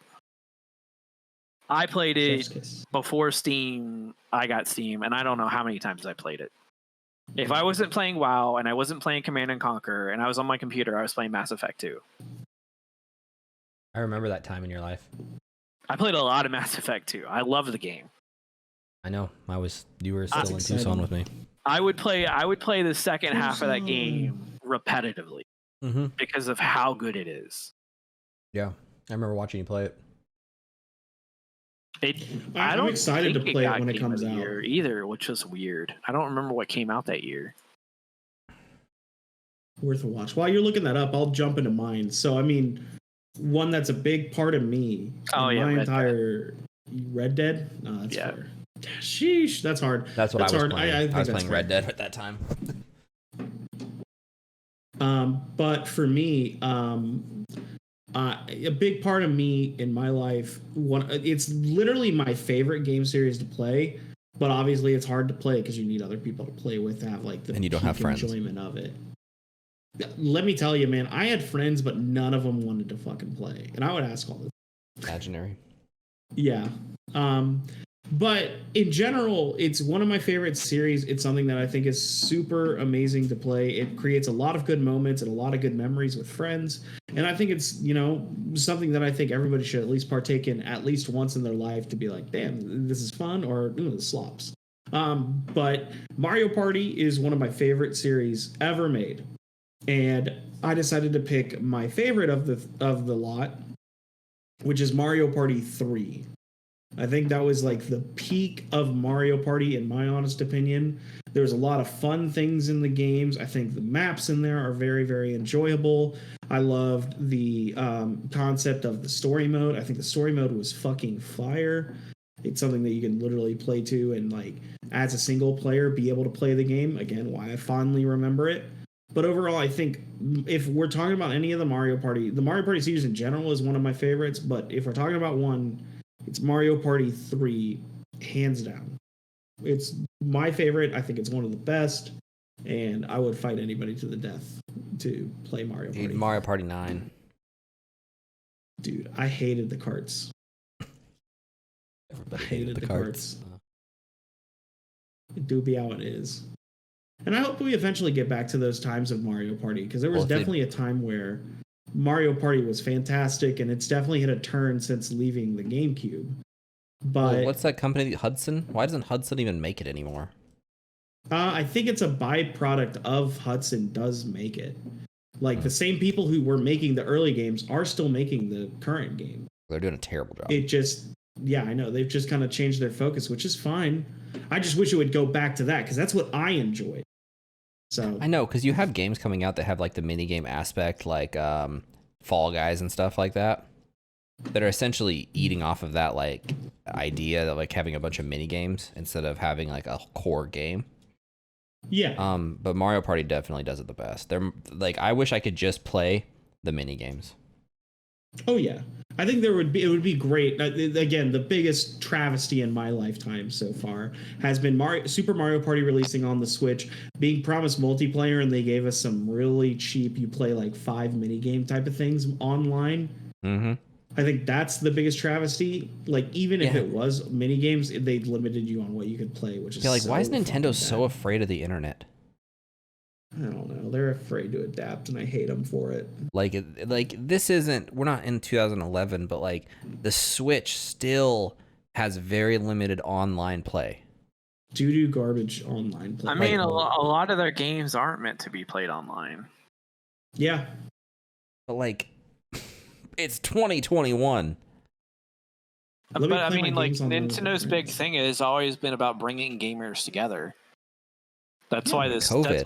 That's why Switch. Well, I mean, like you talk about COVID, but the game that brought the most people together during COVID was Animal Crossing. Yeah. I just feel like they don't want. I feel my personal opinion. The reason Nintendo does this is they don't want to deal with like what like Xbox and PlayStation have to deal with like toxic people. I mean, that could be a huge part of it. You know what I mean? Like, because in Animal Crossing, you don't get to like you don't really get to interact with other people's places, right? Like you can go and visit, but you can't like do anything there.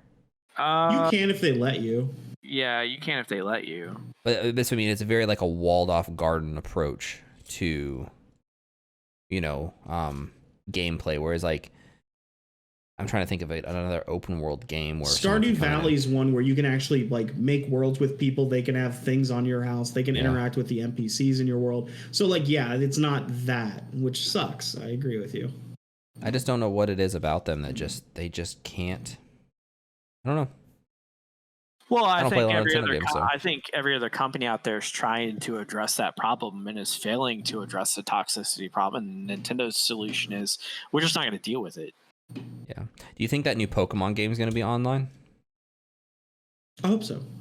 Like the remake Skyrim of Diamond Pearl? Fuck no. But I hope the the Skyrim ass Legends Arceus. Like to the point where you're going to be able to really interact with a lot of other people. I don't. Maybe. I doubt. If you're asking my opinion, I doubt. And I'm a Nintendo fan. I just know what they do. Yeah.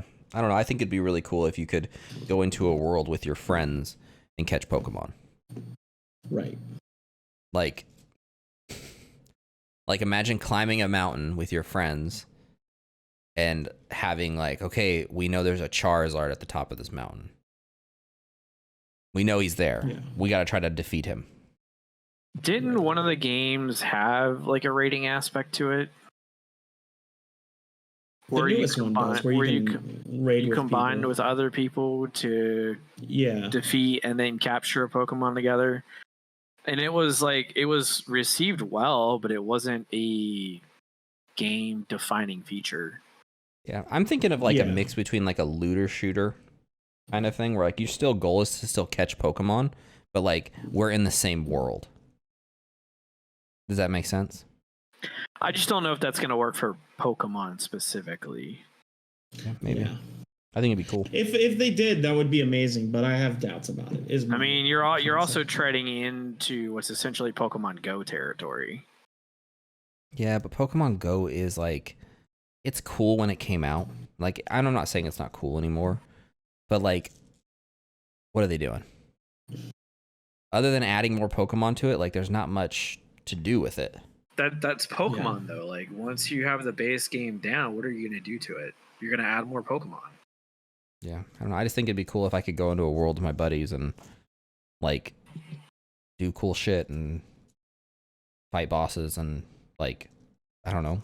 I mean, you can. That's what GTA 5 is for. Yeah, I want GTA 5 with Pokemon.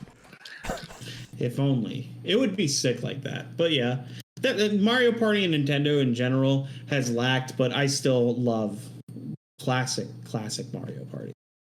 So, Hack, finish off our silvers. What do we got for your silver ring? Dun dun dun! I got one out of left field for you, buddy. It's from one of our favorite companies we've talked about. They've come up a lot in this freaking podcast. Electronic Arts? Electronic Arts made this game. After this game, they sent this company straight to the grave, like they normally do. But when this game came out, I was living at home at like 12, 13 years old with DSL internet. DSL. You know, like dial up barely. Like I think my parents had just got a meg. I was like, a meg, what will I do with this internet speed? I am God. And this little game came out called Generals, like from Command and Conquer, right? And I was already like obsessed with Tiberian Sun. Like I played Tiberian Sun forever, and it almost made this list, but then I was like, but Generals. But Generals, no. And I remember how much I like Generals. I met Eric in 2007, the very end of 2007. By 2008, we were playing Generals at night in the dorms. Like, to get, like, I ran an Ethernet cable from my room. Actually, no. Remember, we used to set my computer up in the kitchen because we only had an Ethernet cable that was, like, 25 feet. And rather than just go buy another Ethernet cable, we just ran it through the kitchen. Why is that some broke-ass college shit that just makes sense? You're like, yeah, of course. And the messed up part was it was Eric's old computer that I bought from him. Yeah. Yeah. And, like, literally, me and him would stay up till, like, we'd always order Domino's pizza on, like, Friday, the 5 for 3 mediums. 3 mediums for $5, right? I'd make a thing of Kool-Aid. Yeah, that's what we did. And he would be in his room, and we'd have the door open from his room to the kitchen, and we would just yell back and forth. And we would play round after round after round of Generals, just over and over and over. And we got so good at that game, Ryan, that me and him would team up against like 6 brutal enemies. Like just the two of us, and take on a whole map full of brutals. And we're like, oh, this is easy. That's crazy. And it's just one of the, once again, it's one of those games that just, I would play it today. Like I would play Generals today. Like it's just such a good RTS. It has its balancing issues, for sure. Command and Conquer in general, there hasn't been an RTS that has replicated it. No. I mean, the closest thing that you can say does is StarCraft, which has a massive following, but it's not the same. No. It doesn't have the same feel. Like, the thing I liked about Command & Conquer was the campiness of it. Like, it knows it's being ridiculous. Like, it knows it's the overacting in the, like, the cinematics. You know, like, it just had this feel to it. And it started that way with the original Command & Conquer. Like, back in the 90s, when they did the cinematics, it was ridiculous. And they knew it. Yeah, and they just play into it. And it was super successful, and I really liked those games. And they just... EA was like, after Generals, they're like, goodbye. No. Yeah, because Red Alert 3 was terrible. Terrible. Because Command & Conquer 4 came out right about the same time me and Eric were playing Generals, and we played Command & Conquer. No, it was Command & Conquer 3. We played Command & Conquer 3 quite a bit, but we would always go back to Generals because it was better. Yeah. And then Red Alert 3 came out, and it was awful. And I don't even think I played 4. Yeah, 4 they literally took, like, Eric, or Ryan, have you played Command & Conquer? No, because I don't really play those. I think the only one that I've played is, I think it's Age of Empire. Okay, similar. I think that's the one. But yeah, Age of Empire, you build a base, right? Right, yeah. And you build your base. Command & Conquer 4, your base is not a base. It's a mech that walks around. Yeah. It's terrible. It's awful. That sounds bad. See, I would be down to try those out because I've always had an interest to get back and be like, because I don't even remember the game I played. I just remember my girlfriend at the time, her dad was a super nerd, aka me. And in their basement, he had literally 6 desktop computers all in the room and had literally a shit ton of they had it all wired up and would literally have them all loaded up with like one RTS game, which I think was Age of Empires. And one thing we would do from time to time is go down and play Age of Empires all together, like me, my girlfriend, and some of our friends. and I was like, damn, I remember doing that. So I kind of want to like look back into it. So like, dude, LAN parties of the 2000s were way. so cool because the thing I loved about LAN parties in Command & Conquer, you had to do that as well, is it was like board games are now. Like you and your buddies actually like had to like, okay, whose house are we going to this week? It's board games without the fucking setup. Yes, because you just turn on your who's computer. gonna have to ask their parents if 4 people can stay over tonight? Yeah, and yeah. By the way, we have to stay in the basement. Spoiler alert, my parents never allowed me to have that many people. No, I never had LAN parties in my house. No, same. Goddamn no. My parents made me go somewhere else. No, but that's the thing. Do you think Eric's parents will let us come over tomorrow and play Age of Empires together? Dude, can you ask your mom? And that was a different time too. Like I remember playing Age of Empires because I didn't own it, right? I would go to a friend's house and I was super into Command & Conquer and they had Age of Empires and I'd be like, oh, what can you do? Like, because it wasn't like it is now. There was no Steam. Like I had to physically go to the store and buy the game. And if it was not on the shelf, you were shit out of luck. You're fucked. Like you're fucked. You're waiting. Yeah. I at least had tips and tricks to read game reviews. I don't even know what that is. It's the Game Informer before Game Informer. Shit, I was reliant. The only the only gaming news I got was from Xbox Magazine. That somehow I got through like the school magazine sale. Yeah, every company had their own magazine. I think Nintendo Power might still be around. That's literally the only gaming news I had in 2003. Was like, oh, Panzer Dragon's coming out on Xbox next month. They've sent me a demo disc. What's on this fancy thing? Yeah, but I mean, I would be interested to play those. I know if like you find a way to play that maybe on the computers now, or if you want to do some dumb shit. Okay, if you know it's a mod, let me know. There's a mod. You're talking about Generals? Yeah, you have to download a mod, and one of you has to host the game because the servers they used to use GameSpy. Remember GameSpy? Oh my god! And the spyware that it would put on your computer. Yeah, GameSpy is no longer a company, so their servers are all gone.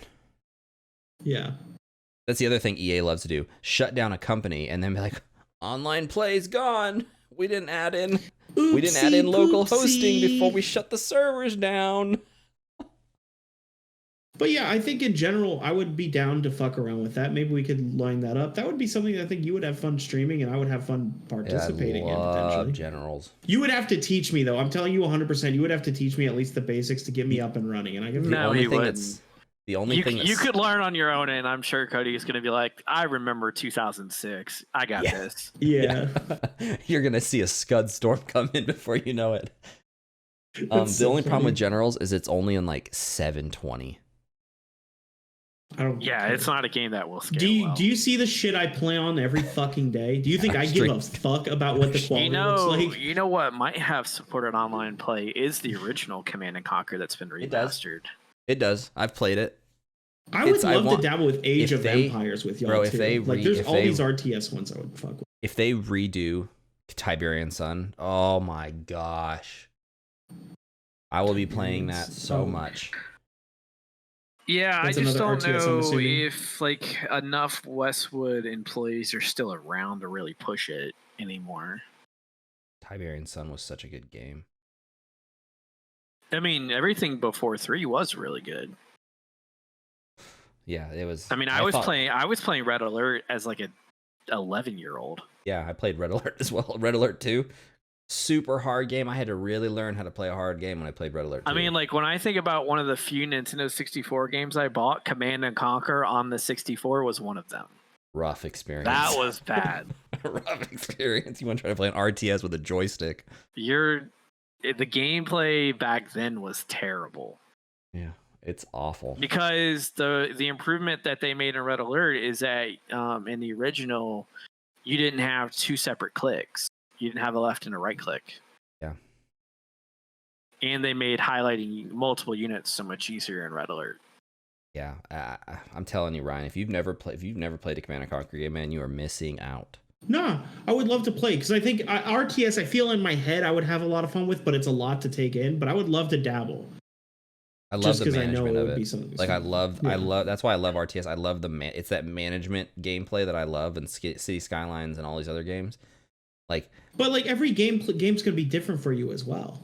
That's what's cool about it. It's kind of the Well, same way as like playing an Ocarina of Time randomizer. Every time I load it up, it will be a different experience. That's why I think like RTS is kind of give you that same thing, but obviously to more a point, yeah, yeah, but the like metas in RTS get real specific. Oh, do they? because really? like Okay. you only have so many maps to play, and this is without playing modded. You only have so many maps to play. You only have like 3 factions in each one. And in the hardest difficulty, each faction has like a specific queue that you have to beat. So Like there's a meta. There is variety, but there's definitely a meta. Like, yeah, you'll sit there and you're like, if you play Nod, like there is going to be a troop in every single game that you just pump out because they're the best. Yeah. It's just, But like in general, yeah. You could have a fun time fucking around with stuff too, especially if you're playing with friends, not like pseudo competitively, but not. we never finished our Civ game, me and you. We didn't. I would love to have a weekend where I want to plan an entire weekend where we spend like a You start actually on ever like Saturday finished Civ? morning. No, we played it on stream for 5 hours and then never finished the game. No. But do you ever finish? Eric's asking in general. I was gonna win. Yeah. Like, Oh, you Well, guys I were playing fucked against up. each other. yeah. Yeah. Oh, Ryan's yeah, terrible.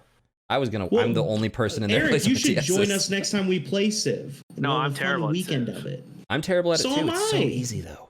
So easy. So easy. I But yeah, that's the thing. There's a lot of stuff that we should play together in my mind. We should play Hearts of Iron.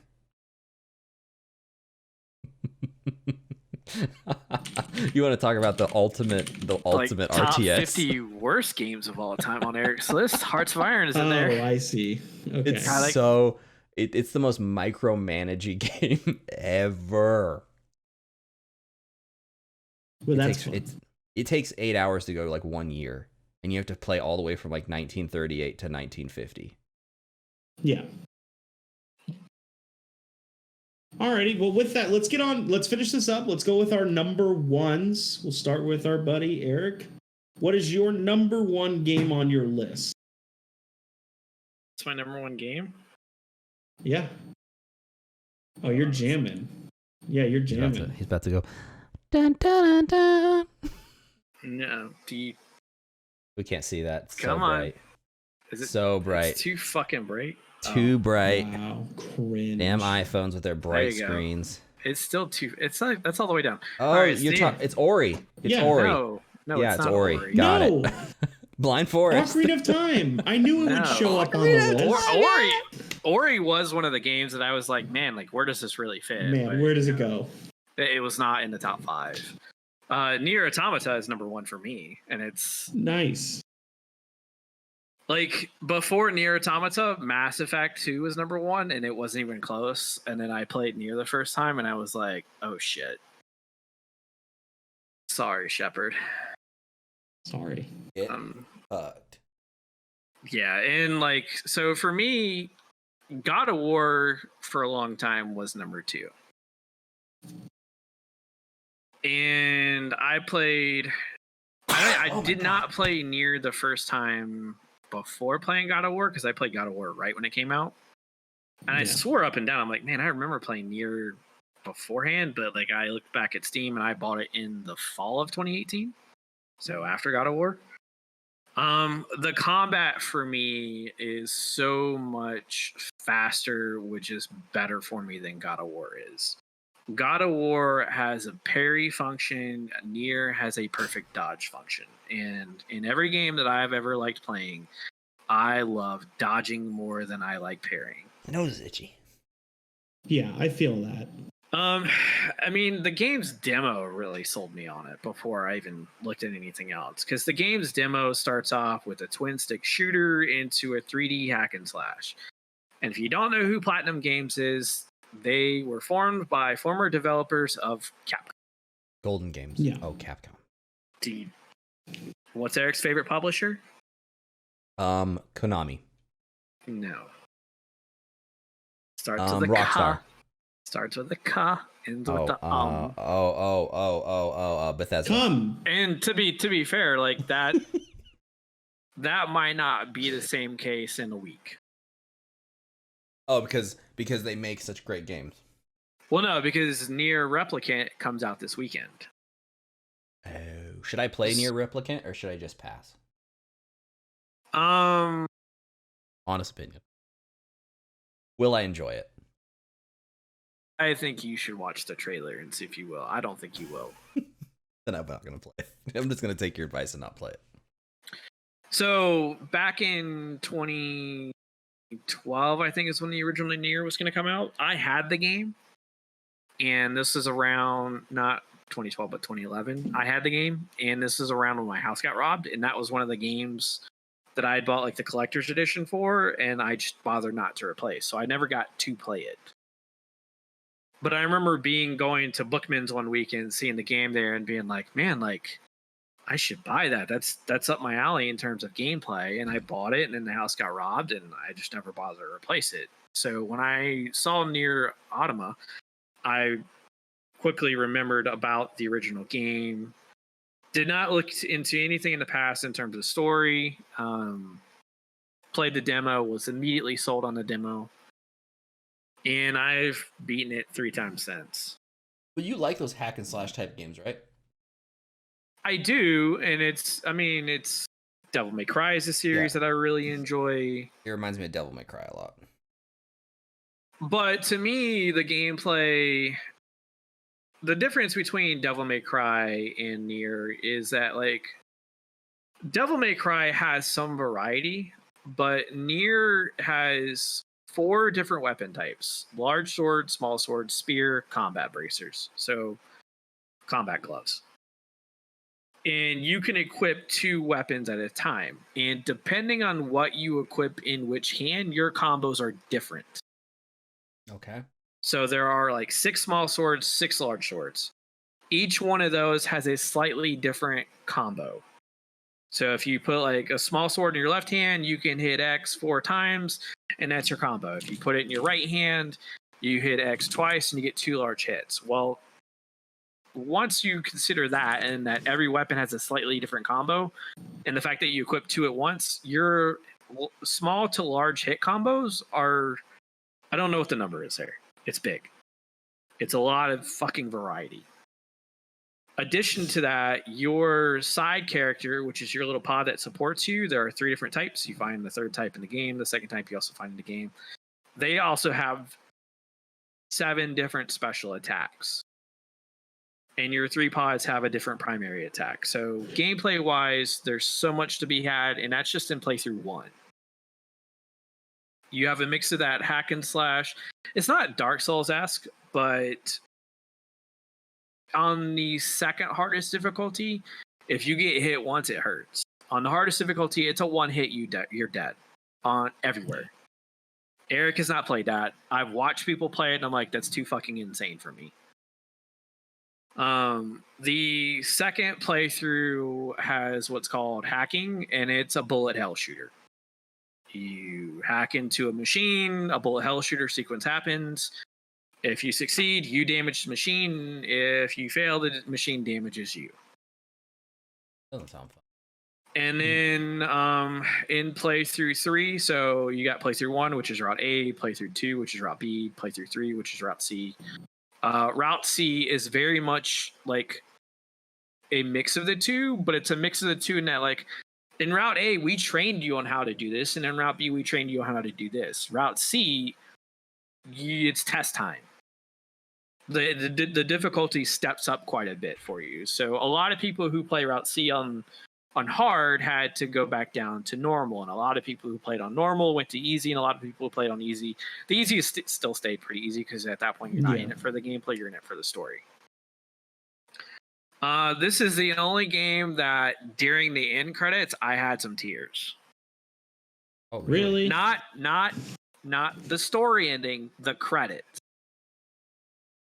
So, because they're separate. Yeah. So there are 5 endings to this game. Route A gives you ending A, which ties everything into a little bow. Route B is the same story from a different POV. So in Route A, you have 2 characters. You have 2B and 9S.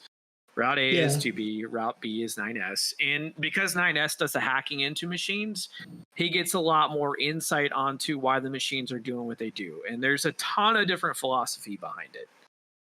And then those two go into Route C.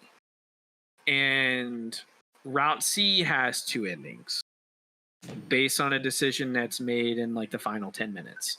The game then gives you chapter select, which allows you to immediately go back to the last chapter, get the other ending. Once you do that, you get the end credits, which is Route E. You do the end credits, and then you cry some more. Then you cry some more. I mean, like, that's the subreddit in a nutshell. Like, you play the game, you cry a lot during the game. Because this, like, Star Wars Knights of the Old Republic has the best twist in a video game for me. Nier has the best roller coaster ride. Because you get done with Route B, and it's like Route A and B were both... they were the same beginning of a roller coaster, but like you get to the end and you get back to start, and you're like, okay, that was fun. That was slightly different than that. But then Route C's like, hold on, dude, we got another lap for you, and it's a third roller coaster. And by the way, this isn't a roller coaster; it's a water fucking roller coaster. And you climb. And in traditional storytelling, you climb for quite a bit, and then you drop. And when I say you drop, you free fall. And then after you hit the free fall, you just kind of like pull your parachute and free fall slower until you get to the end of the game. The music is the best music I've ever heard in a video game. It's the only soundtrack I still listen to daily. The in terms of like an RPG element system, skill base, everything is based on like, because you're androids, so everything is based on these chips that you have in you. So you could have a completely defensive build where like you have the maximum HP possible. If you don't get hit for a couple of seconds, you regenerate HP. A chance on being hit, you could absorb damage. So you're not really doing a whole lot of damage. Or you could do what I do, and you have like a complete glass cannon build based on perfect dodging. So if you made a perfect dodge in the game, time would slow down for up to 5 seconds. And by slow down, like time is set still for everybody but you. So you could dodge twice in a row and get 10 seconds of action in before the enemies really do anything. And then like you would maximize your damage. But if you got hit like twice, you were dead. So that was game over. Yeah, it's my favorite game. Not even close. Not even close. You've talked about it so much that I want to play it. I actually looked it up. You have it. How long to beat? You have it. Like, no, I know. I need to play it, but I told you the long form games have been hard for me to try and play. So the funny thing is, for like, the main story. How long? Is that what you would say for? How long would you say it would be to play each part, for example? Around 8 hours. Okay, so you could play all 3 stories in a matter of 24 hours. Yeah. Okay. You could like, I made it a thing where like that's on like the hardest. Like if you went down a difficult tier 2, yeah, that's going to be a lot shorter. But my thing is, and I will tell you that a majority of this, like, if you're interested only for the story, the side quests don't really matter. The side quests are like side quests in any game. They're great for more lore and opening up things, but in terms of the core story, they don't matter. Yeah. It said, so like I'm looking at like the how long to beat site. For the main story, it says 21 hours. Main plus extra is 37 and a half. Completion, it's about 61 and a half. And it says the combination of all the styles, 36 and a half. But like my opinion is, if I decide to do this and I'm like, hey, let's knock it out in a weekend, and I do like what would be like potentially a 60 Is yours still stream. in the shrink wrap like it was like 2 years ago? Oh, shots fired. Alec and I had this conversation over the weekend. That's the only reason I'm asking. Shots fired. Doesn't play games. Buys them. Doesn't play them. Just plays Zooter all the time. He's gonna go check.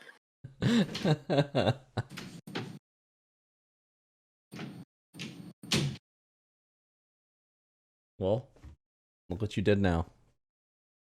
He's gonna find it. He's gone. He's gone for life. I'm gonna laugh my ass off if he like comes back in and unwraps it.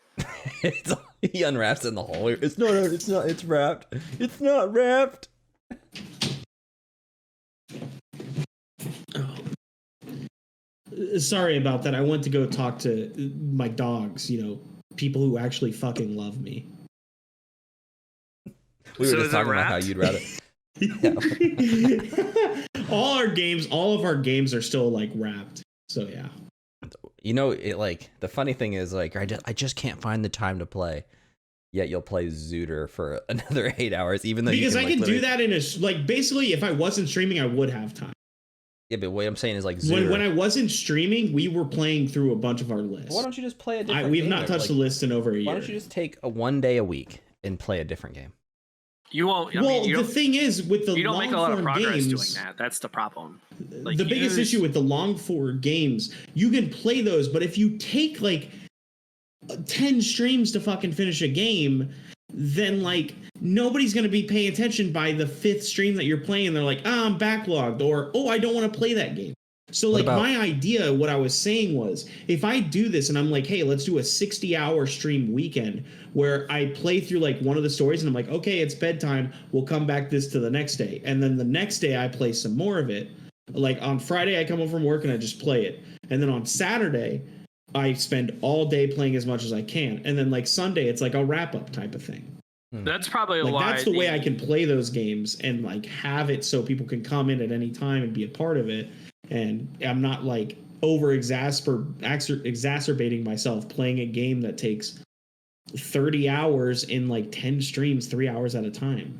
Yeah, and that's probably why like the original Last of Us didn't make my list, is because from start to beginning, so much time had passed that like I kind of just stopped caring. I mean, I get it. It's the reason why I don't finish a lot of games. Like, it's I understand where you're coming from.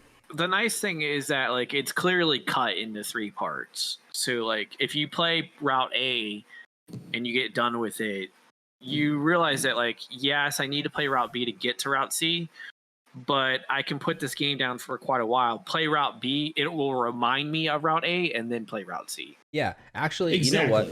This ties into a point I'd like to make. I know on this podcast I've talked about how much I disliked Cyberpunk because of the cutscenes, the constant cutscenes, and the constant like press A to continue through the text wall, like it's just a text wall. Yeah. That is another reason I love GTA, because instead of the way they did it is instead of you having to sit there and just talk to a character, they're like, get in this car and let's drive across town.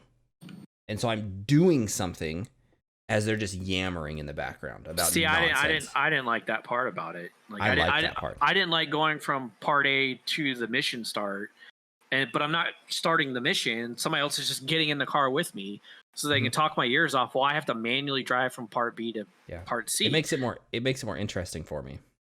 I mean, I'm the exact opposite. If I'm watching a cinematic, I want to be engrossed in the cinematic, not worrying about, am I going to hit fucking the dumbass that's crossing over the lane because I'm going 70 and not 60. I can't, like, Cyberpunk, I couldn't get past the text wall. Different strokes for different folks. It's fine. I will say this ahead of time. It's a very depressing game to play. I'm down. I'm down to cry. That's the thing about it, is that like every day in the mirror. Every day. I mean, there was like an entire sequence at the beginning of Route C where I was just like, fuck me. Like, I grew way too attached to this. And then it just kept going. As Ryan would used to say. And I will say that, like, what do you mean used to? Like, when I played God of War, I knew God of War was going to be Game of the Year. Like, I knew God of War was going to be the game of the PlayStation 4, because that's what it was built up to be. This was not. This was one that like came out of left field. This is like that cult classic movie. It's like John Wick. Like, it's a lot better than it should be. So you're forgetting about Kingdom Hearts Game of the Year, sir. Sorry, you picked the wrong Square Enix game. Yeah, you forgot about Fortnite, my guy. Now there are references to Nier, or what will be Nier Replicant in Automata, but it doesn't matter enough. Wait a minute. Because in terms of timeline, Replicant happens like 10,000 years before Automata.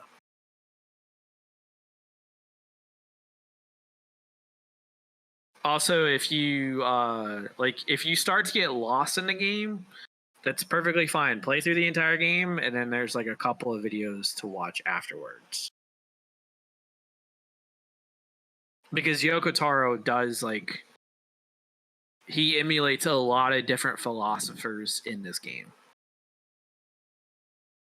Almost line for line. I'm down. I'm like, basically, I'll figure out a way to make it so it's logical. It would happen over an entire weekend. And I think that gives people like you who would be excited to pop in at certain points, time frames, when like certain things are happening in there. I'm going to come over to your house. Dude, I'm down if you want to come and sit with me while I play. I'm going to have eye drop. Someone will be like, you're not fucking crying. We'll fix this. We can Ludwig it, and I can buy a Cars bed, and we'll cuddle at night.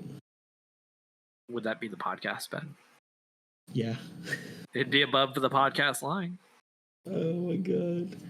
Well, I'll jump into mine. Mine's super quick. We don't really need to dabble too much into it, and I don't think it's much of a surprise.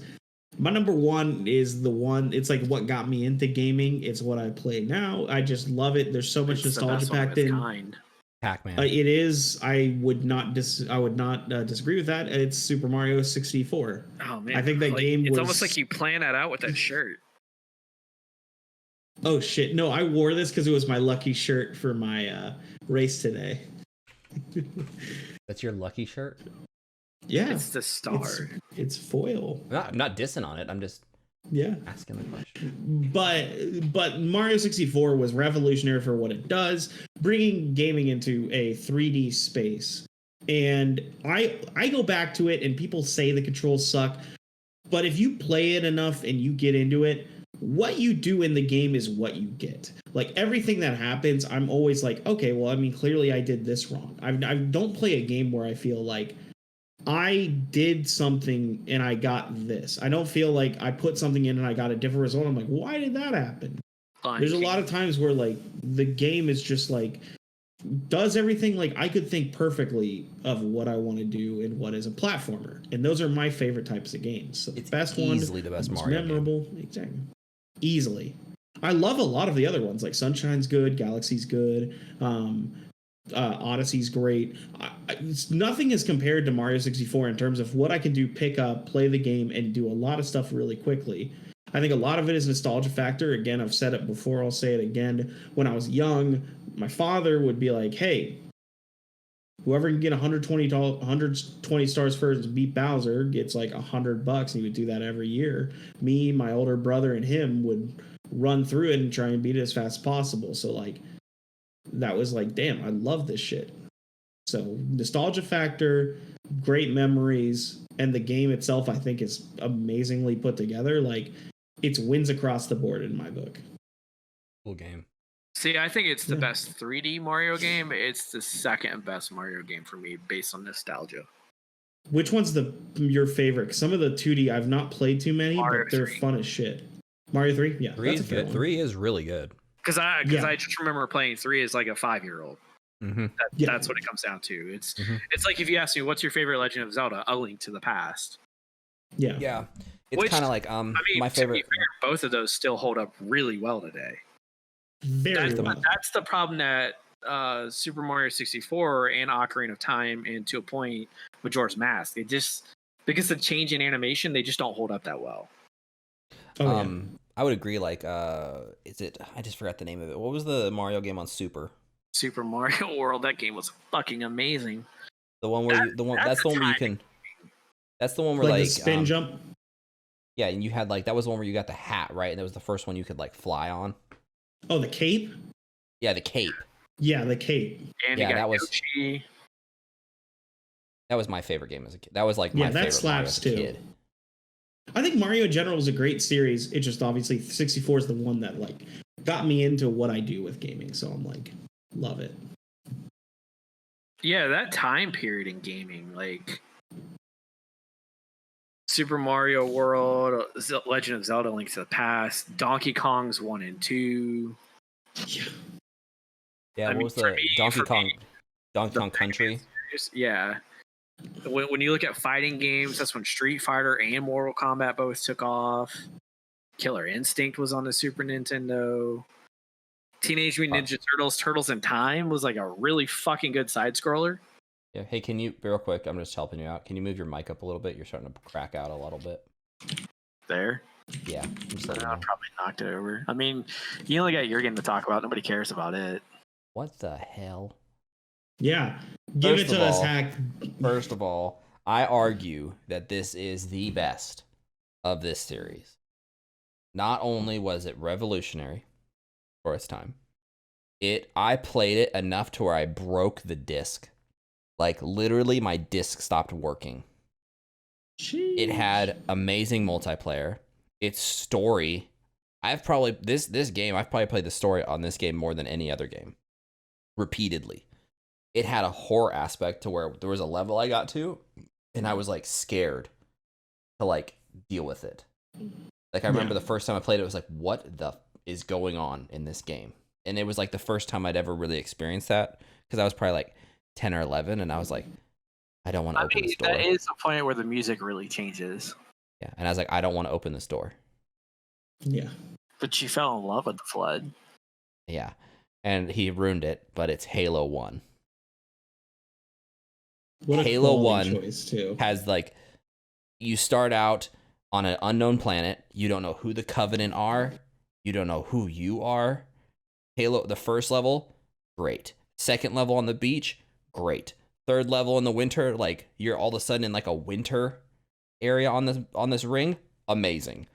Like, it just, every level was just like win. Like, the level design, the playability, the difficulty, like, as a kid playing Legendary was no joke. Like, playing the library, which is that scary, like, the library, you want to talk about a hard level even now on Legendary. That is a tough level. And then, like you said, I would argue that the end of Halo 1, where you drive your Warthog through an exploding ship, like, I was, like, mesmerized at the end of the game. I was just like, I did it.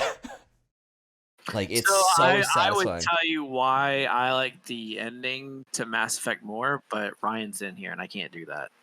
Don't do that to me. I can't. Because that's another one I'm going to weekend go with. Like, Halo 1, I understand the appeal of Halo 2. Like, I think it's a good game, but Halo 1 just has that nostalgia, like you talked about with Mario. Like, and I think a lot of that has to do with when I got my Xbox, right? So, as I told you, I didn't live in the city like you guys did. So, it was difficult for me to get, like, consoles and stuff like that. And my friends didn't have them.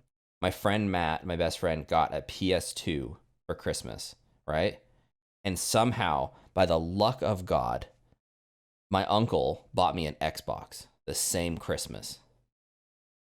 Okay? I saved up until my birthday, right? I took my birthday money, which if my birthday's in May, so I got the Xbox in Christmas. The only game I had to play for that Xbox was this rollerblading game. It was like something DJ Radio or something like that. It's rollerblading and graffiti, right? Yes. I played that game for 6 months with nothing else but that game until I saved up my money, convinced my dad to take me to Walmart and buy Halo Combat Evolved with my like $60 that I saved up right over the course of 6 months. My $60 dues. And he was like, it's mature. And I was like, it doesn't matter. That's just what they put on there. Don't worry about it. And I played Halo so much because it literally was the only game I had. And it was completely satisfied me for like another 6 months. Like it was amazing. Like, my parents still have my original Xbox. It still works. Crazy. It still does. It still works. The Halo's long gone. Like I told you, that disc like wore out. Yeah. But that's amazing. I like hearing that because, like, again, everybody has those nostalgic games that they go back to. I'm not a shooter, so like I don't really know. Like, I remember playing the Halos, I had fond memories of playing like Halo 3 online with friends, and we would always be like, you got to get quota. You got to at least get 10 kills or else you suck. So like I remember those times, and it was a lot of fun, but like I like hearing you guys talk about some of the older ones that I didn't really dabble in. Yeah, it's just like back then, like when Halo 1 came out, I don't know if there was another shooter on the market that was like it, where it had like this weird, it had this new environment, and you didn't have to like go straight through the level, right? It kind of led you in the direction it wanted to, but you could kind of just mess around if you wanted to. And you could approach each level a little differently. Like if you wanted to snipe, like there was times when I'd be like, I'm going to hold this sniper rifle as my secondary weapon just because I know like 15 minutes from now on this level, I need it. It'll make this area a lot easier. You know? Things like that. It's just, I don't know. I really liked that game. That's amazing. I think we did really good on this. I like our lists. They're very different, which I think is very cool. We all have different aspects that we enjoy. And I think overall, it was a lot of fun. I want to thank Eric for the idea. Very awesome idea to come up with. And it was a really good time. We had a lot of time talking about this. Yeah, Halo is awesome. Yeah. So with that, let's wrap up real quick with some upcoming games that everybody's excited for. I'll start off. I'll go really quick. I know I've got another match for my Blitz tournament that's running Thursday. I've got to schedule it at some point. The dude who I'm going to face is going to be decided. Their race is starting tomorrow or on Wednesday at 2 p.m. So I won't know who I'm facing until then. And then we'll try and get the tournament match all lined up from there. And then eventually, when I get through this whole Blitz tournament stuff, I wanted to try and my hat at seeing how quickly I could learn Harvest Moon's speedrun. Are you going to see how that works? Yeah, that's the speedrun is how fast can you get married? And it's really simple. That's what you Eric sleep loves. very quickly, and then you go show one of the chicks your dog. That's how Eric played that game. That's all he does. I get married. Don't grow turnips. Married. Marriage was the best thing. Confusing Harvest Moon with Tinder, but okay. It's about the same. About the same. You just show them your dog. You're just like, dog, dog, dog, dog, dog. I thought you said dong. Yes. Both. What if you name your dog Dong? Oh, shit. That was my least favorite part of Fire Emblem, by the way. I just am not. Was the dating aspect? Yeah. The dating sim. That's fair. I mean, like, you do have to do it because it raises your team's morale, which is better damage and health and all that jazz, but it's not my favorite part. Yeah. That's very fair. So what about you, Eric? You've got some stuff coming up, some I'm excited about too. Yeah, Nier Replicant comes out Friday, and I know nothing about it. Hey, you haven't talked about this Nier game at all. Yeah, I don't know what that is. What's that about? I really don't know. So oddly enough, it's new to me. I was looking at the lyrics for one of the songs of Nier Automata, and on YouTube, the ad that I got was for Nier Replicant, and that was the most footage I had seen of the game. And I was like, this is not, oh shit, this is the game that's coming out. And I paused it. Oh, wait, isn't it? Wait, Ryan, this Nier game he's talking about, that's the one where Tony Stark dies.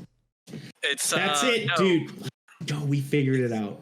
We nailed it. The one with the Klingons versus the orcs from Lord of the Rings. Yeah. Yes. Yeah. Dumbledore so has with to this return the ring to the Iron Throne. Oh, is that it? Yeah. Dumbledore has to take it to the Iron Throne. Oh, because he fights Cersei's for the Infinity Stones. There we go. We found the one. Captain America. Captain America. So are you taking time off work for it too if need be, or are you just... I have Friday off already. Oh my god. Fuck yeah. Oh my god. So the commitment. I pre-ordered it on Steam, and a month ago I went to look at the collector's edition, and I was already on a waiting list at that point. There was a point where the subreddit had said that they had gotten them back in stock, and I missed it.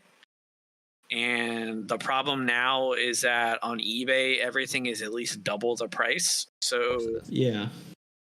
There is a collector's box by itself for 30, and I'm thinking about it. The steel book is 120. Oh, because of the Motherfucker. semiconductor shortages. Yep. Yeah. That's what's doing it. And it's going to be the same thing for the Mass Effect trilogy, which comes out on the 14th of May. I can't wait for that. I'm going to take time off of work for it, probably like 3 or 4 days, and I'm going to grind through it one solid time just to see the differences. But I can't talk about that trilogy because not only have you not played it, other people that we both know have. I don't know why you wouldn't play that one. Mass Effect? It's a cover shooter. It's I know. perfect. I tried to play it and I was like, oh my. Wait, did you try to play the original? Yeah, I tried to start with 1. Yeah, so like in 2006 when the original came out, it was good. It's not good. It's not good today. They have redone a lot of number 1. Number 1 is not just a graphics remaster; it's also a combat remaster. You also have to remember, I told you I don't like cutscenes. Don't like talking cutscenes where I have to be like, choose your response. I want to be like, yo, shorty, y'all got a fat ass, and it won't give me that option. Y'all got fat ass. I don't know what to tell you, man. Like, it has to give me an option like, the Klingon warriors are defeating the orcs on Sector 17. What would you like to do, Commander? Games, but I don't like the role-playing part of the role-playing game. Exactly! That's silly. And what about you, Hack? What do you... Resident Evil 8. Yeah, that's soon. I can't wait. It's a month in 10 days. Eric, Ryan wants to get off this podcast. He has Zooter to play. I need to poop. The game I'm looking forward to has already come out. Came out today. Oh shit! What is it? Portal Reloaded came out today. So it's a mod it's a mod for Portal 2. It's come out 10 years after Portal 1 or Portal 2 came out. It adds a third dimension. So you have 3 portal colors. It adds a third like dimension of a level to the already confusing thing that is Portal. And it's got 25 new levels with 25 new puzzles. Can you play multiplayer still? It's free. It's free on Steam. That's not the question I asked. It's multiplayer still. Yeah, I think so. So are we playing together? Are we continuing? I just downloaded it today. I didn't even know it existed till today. So you have like a few games to stream now. Yeah. Who, me? Did we stutter? The other guy who hasn't had games to stream. What other game do I have to stream other than that? Age of Empires general shit with us? Oh, No Way Out. Yep. You have the 2 of us. Yep. I said games. I didn't say library. The Foot Stream. Yeah. Probably an older co-op game. Why do you say? I thought that was already happening. The Foot Stream? Yeah. Oh, no. You need to do the microwave again. Oh, I still have it. It's right over there. Hell yeah. Be like, 1 second stream. Gotta make a Hot Pocket. My Hot Pocket. It's ham and cheese because I hate myself. It's ham and cheese. Nobody likes that freaking flavor. The pizza ones are the best. Yeah, of course it is. Why would you get ham and cheese? Yes, I'd like some you hate underflavored. Yourself. I'd like. Did you not hear me? Ham and some shitty cheese, please. Pepperoni's too spicy for my delicate mouth. But yeah, dude, you just gotta let me know what's when. Like I said, just go download it. It's free. Yeah. I don't know if it's multiplayer. I have not fired it up, but I assume it is. If you figure it out and it is, we need to continue. We had fun playing before. It's built in the Portal 2. It's a mod of that game. Yeah. But 3 dimensions, dude. 3 portal types. That's what I was saying. I can't even wrap my head around that. That sounds crazy. I know. I'm excited. Yeah. Well, with that, we'll call it a night. I had a lot of fun being back. We had a good topic this time, and we will potentially see y'all next time. I'd like to throw this out there before we leave, but I would like to play. I'd like to play. We should do Master Chief again. 3 of us.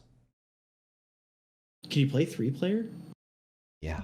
Yeah, I think you can play up to 4. Yeah. All right. That mean I'd me and fucks with it. me and Eric can just drag you through it. That's what it would be. I'm telling you right now. That's what Like, Ryan, go open that door. There's a guy back there. He's gold and he's got a sword. If you need a meat shield to open the doors so the enemies will come flooding to you, then I'll be that guy. Okay. Alrighty, with that, that'll be our episode for today. Thank you guys for coming out, and we'll catch y'all next time. Later.